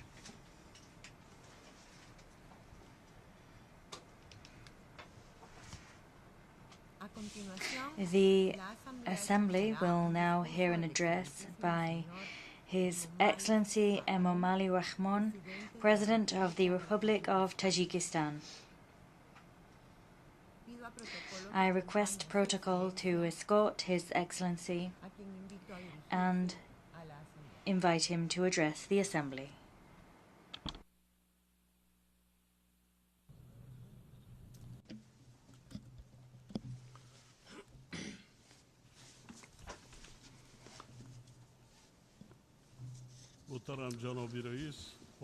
Honorable President, Excellency Secretary General, distinguished delegates, ladies and gentlemen, I at the onset extend my warm words of congratulation to His Excellency Mr. Filimon Yan on his election as the President of the 79th session of the United Nations General Assembly.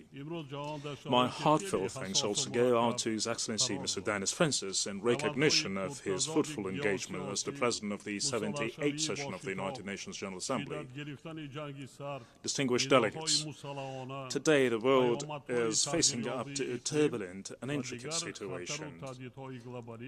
The controversial geopolitical process, rapid weaponization, escalation of the Cold War, armed conflicts, aftermath of climate change and other global jeopardies and threats will undoubtedly give rise to the long-term negative consequences. In this context, it is critical more than ever that we consolidate joint efforts of the international community to protect security, maintain stability, and ensure overall sustainable development. Obviously, we can bring lasting peace, build a harmonious life of mankind, and prosperity of countries, primarily on the basis of mutual understanding and constructive cooperation.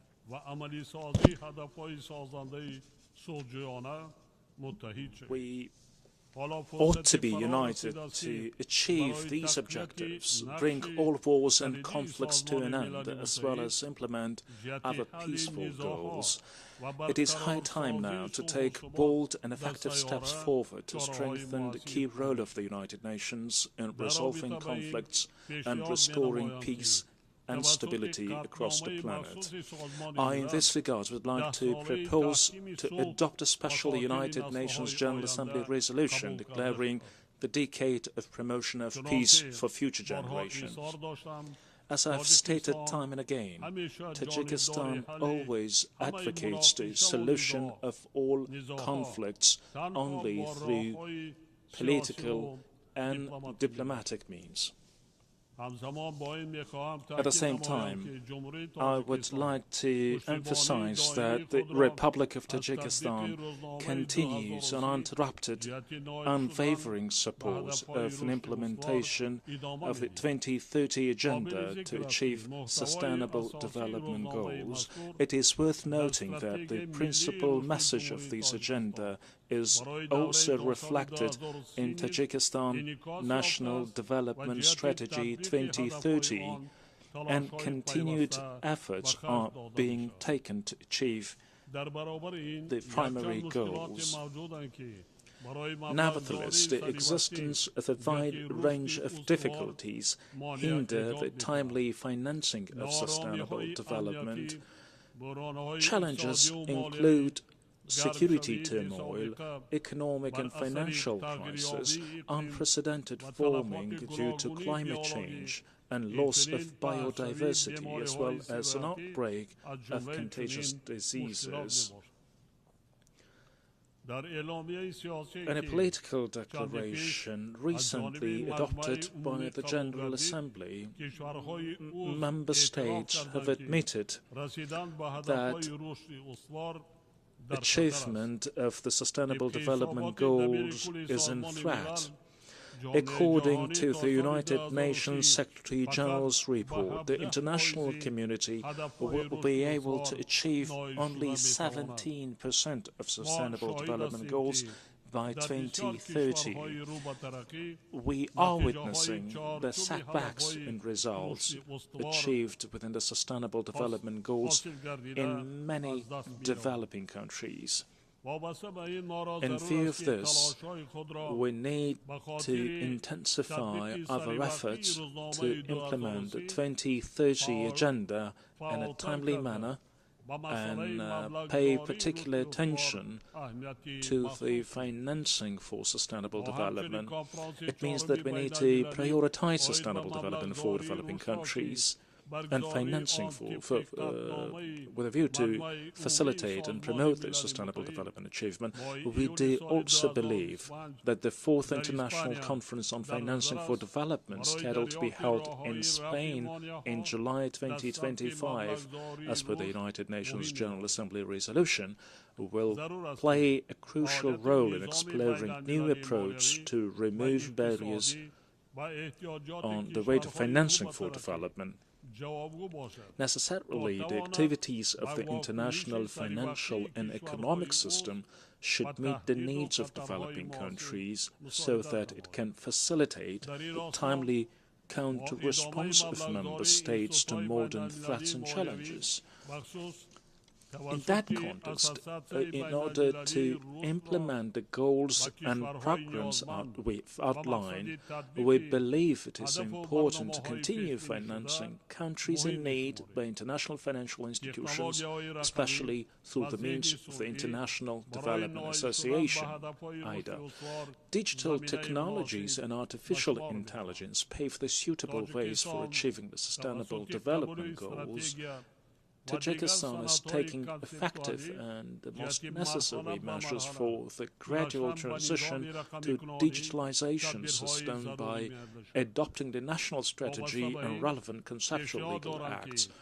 I, in this respect, propose to the General Assembly to adopt at its upcoming session a special resolution on the role of artificial intelligence in creating new opportunities for socio-economic development and acceleration of the Sustainable Development Goals achievement in the region of Central Asia. Tajikistan recognizes the importance of the Summit of the Future held in the framework of the current session of the United Nations General Assembly. The intergovernmental document, the Pact for the Future, adopted during the summit, plays a key role in ensuring peace, security and sustainable development, and we welcome the willingness of the international community to implement this pact. This pact was adopted at a time when millions of civilians are exposed to security risks and dangers in different regions around the world. We reckon that the international community must take joint and effective actions to withstand the threats of terrorism and extremism, radicalism, cybercrime, trafficking in narcotics and weapons smuggling, and fight other manifestations of transnational crime.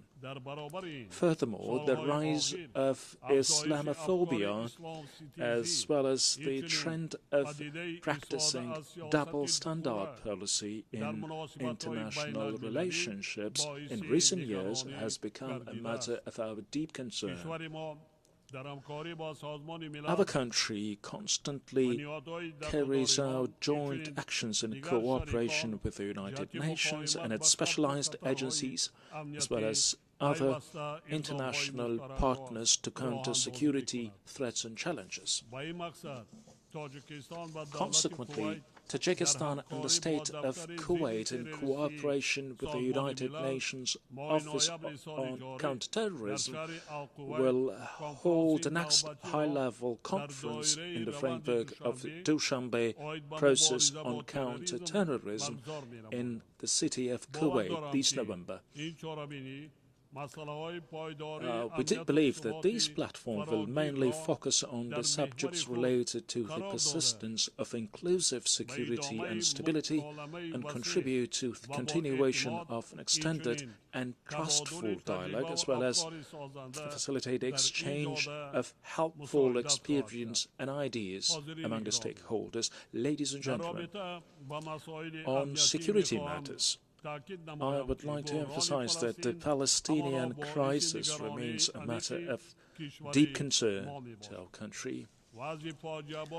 Today's tragic situation in this region once again proves that there is absolutely no military solution to the Palestinian case. Tajikistan believes that an ultimate and tangible solution to this conflict would be possible only through the implementation of the United Nations resolutions on recognition of an independent state of Palestine based on 1967 borders. We hope that conflicting parties will take actions for a ceasefire deal and arrange the peace negotiations, and the international community will take effective steps to restore the lasting stability in Palestine. Moreover, we uphold the establishment of enduring peace and stability, as well as economic and social development in neighboring Afghanistan. To this end, Tajikistan is always ready to accord its assistance in the revival and development of a wide range of sectors of peaceful life in Afghanistan. Subsequently, I repeatedly call on the international community to spare no effort to help the long-suffering people of Afghanistan, including regions affected by natural disasters, to prevent a humanitarian crisis in this war-torn country. Honourable delegates, ladies and gentlemen, it has been more than a year since the United Nations Water Conference 2023. According to the reports of relevant United Nations agencies, progress in water supply and sanitation, despite some improvements, does not meet our expectations. It needs to be much more done. As a result, Tajikistan, as a champion country, actively cooperates with all stakeholders to implement the commitments stemming from the Water Action Agenda of the United Nations Water Conference 2023. Successful accomplishment of these and other water-related commitments and goals will depend on effective multi-stakeholder partnerships that ensure integrated and systematic, coherent approach. In this regard, it is important for us to take advantage of Dushanbe Water Process Platform to monitor the outcomes of the United Nations Water Conference 2023. We believe that Dushanbe Water Process will play a pivotal role as a platform for a broad, inclusive dialogue of stakeholders for a comprehensive preparation for the United Nations Water Conference in Dushanbe in 2028. Your Excellencies, distinguished participants, at the backdrop of a climate change impact, the international community needs to work on collective approach and initiatives in the proper use of natural resources and the relentless activities of various fields of human life. In recent years, the natural disasters, along with a series of droughts, cause enormous damage to the agriculture, environment, and economies of developing countries in general. Being 93% of its territory covered by mountains, Tajikistan is also vulnerable to climate change due to the frequent occurrence of natural disasters. Natural disasters annually bring damage to the national economy of Tajikistan worth hundreds of millions of dollars, and unfortunately in many cases they cause death toll. Climate change is causing the accelerated melting of glaciers and reduced water volume in the rivers in different parts of the world, including in Central Asia. This process has a negative impact on real sectors of national economy such as energy, industry and agriculture. To date, more than 1,000 out of 14,000 Tajikistan glaciers, which are the main source of drinking water in the region, have completely melted, and the pace of their melting is dramatically increasing. This is despite the fact that precipitation and glaciers of Tajikistan make up to 60% of the source of water resources in Central Asia. And while the United Nations General Assembly's declaration of 2025 as the International Year of Glaciers Preservation at the initiative of Tajikistan provides a suitable basis for a developing cooperation among stakeholders. Pursuant to this United Nations General Assembly resolution, March 21st was declared as the World Glaciers Day, and an international trust fund to promote the glaciers preservation was established under the auspices of the United Nations Secretary General. Concurrently, the first high-level international conference on glaciers preservation will be hosted in Dushanbe, Tajikistan next year. Taking this opportunity, we call on partner countries and organizations to actively participate and contribute to the arrangement and conduct of this conference. We believe that this important international conference, which is scheduled to be held in cooperation with UNESCO and the World Meteorological Organization, will play an effective role in assessing the global glaciers problems and exploring specific approach and ways for their effective solutions. Alongside with this, we invite all partners to financially contribute to the International Glaciers Trust Fund. It is worth highlighting that to further advance the glaciers preservation agenda, Tajikistan, together with France, has put forward another initiative to declare 2025-2034 a decade of action for cryospheric sciences.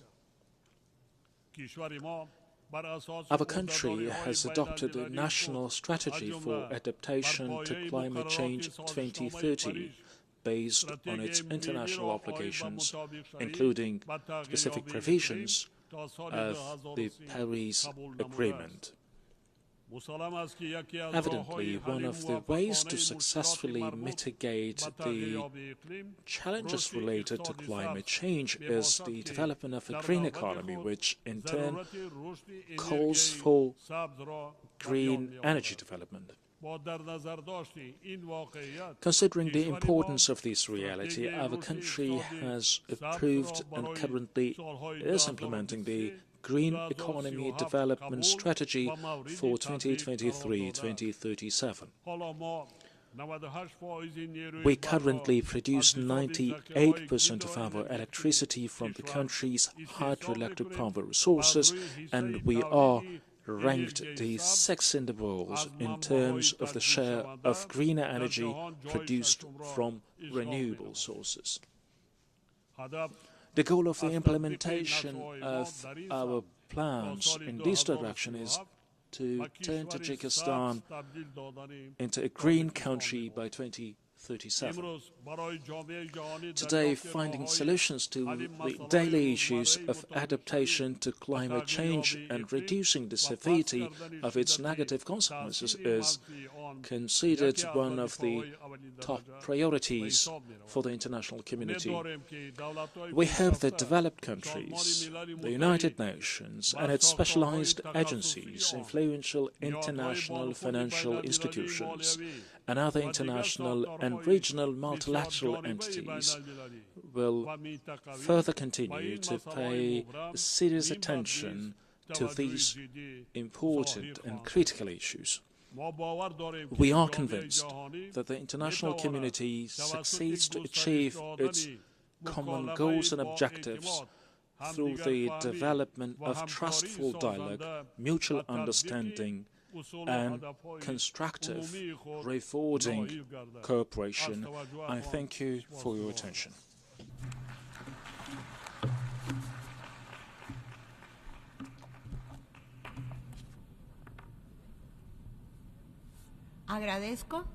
On behalf of the Assembly, I wish to thank the President of the Republic of Tajikistan.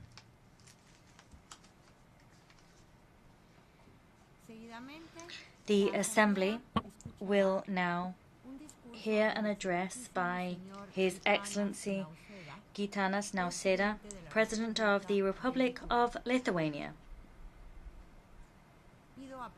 I request protocol to escort His Excellency and invite him to address the Assembly. Dear President of the General Assembly, Excellencies, ladies and gentlemen, over the last 2 days in this very room, global leaders welcomed the Pact for the Future. Together, we reaffirmed our commitment for multilateralism anchored in the three pillars of the United Nations: sustainable development, peace and security, and human rights. These are all great and noble principles that have defined the essence of the United Nations systems since the end of the Second World War. Most significant global political developments, from decolonization to the end of the Cold War and the singing revolutions in Europe, have seemed to bring us closer to the bright future of peace, freedom, and human dignity. While this international rules-based world order was never perfect, it helped us to search for joint solutions. For many decades, we have been trying to resolve multiple conflicts and crises and address emerging global challenges such as climate change, unequal development, food insecurity, terrorism, and illegal migration. And then, more than 10 years ago, something entirely different happened. A permanent member of the Security Council began military aggression against a peaceful member state. At first, covertly, then more and more openly, breaking ever more international norms. And finally, Russia started the full-scale invasion of Ukraine. Today, even though we face yet another distressing crisis in the Middle East, as well as rising tensions in the Indo-Pacific region, the Russian war of aggression is the most dangerous threat. The entire international order, defined by sovereignty, territorial integrity, and inviolability of borders, is under assault in Ukraine. Each and every member of the United Nations, every sovereign nation, has also much to lose. To fully understand what is presently at stake, we must all start paying attention to the words of Russian leaders and their representatives at the United Nations Security Council. How many times they have openly admitted the Kremlin intends to wipe Ukraine from the face of earth. If any sovereign nation is under the threat of complete destruction, no country is truly safe anymore. If the international community looks away and ignores the unpleasant truth, no country is safe anymore. And if mass killings, deportation, and deliberate actions on civilian population became the new norm, no country is truly safe anymore. That should be perfectly clear to anyone. That should disturb us all. Ladies and gentlemen, what Russia presents to the world is a return to the era of imperial conquest, colonial domination, and genocide. And I do not believe we are ready to follow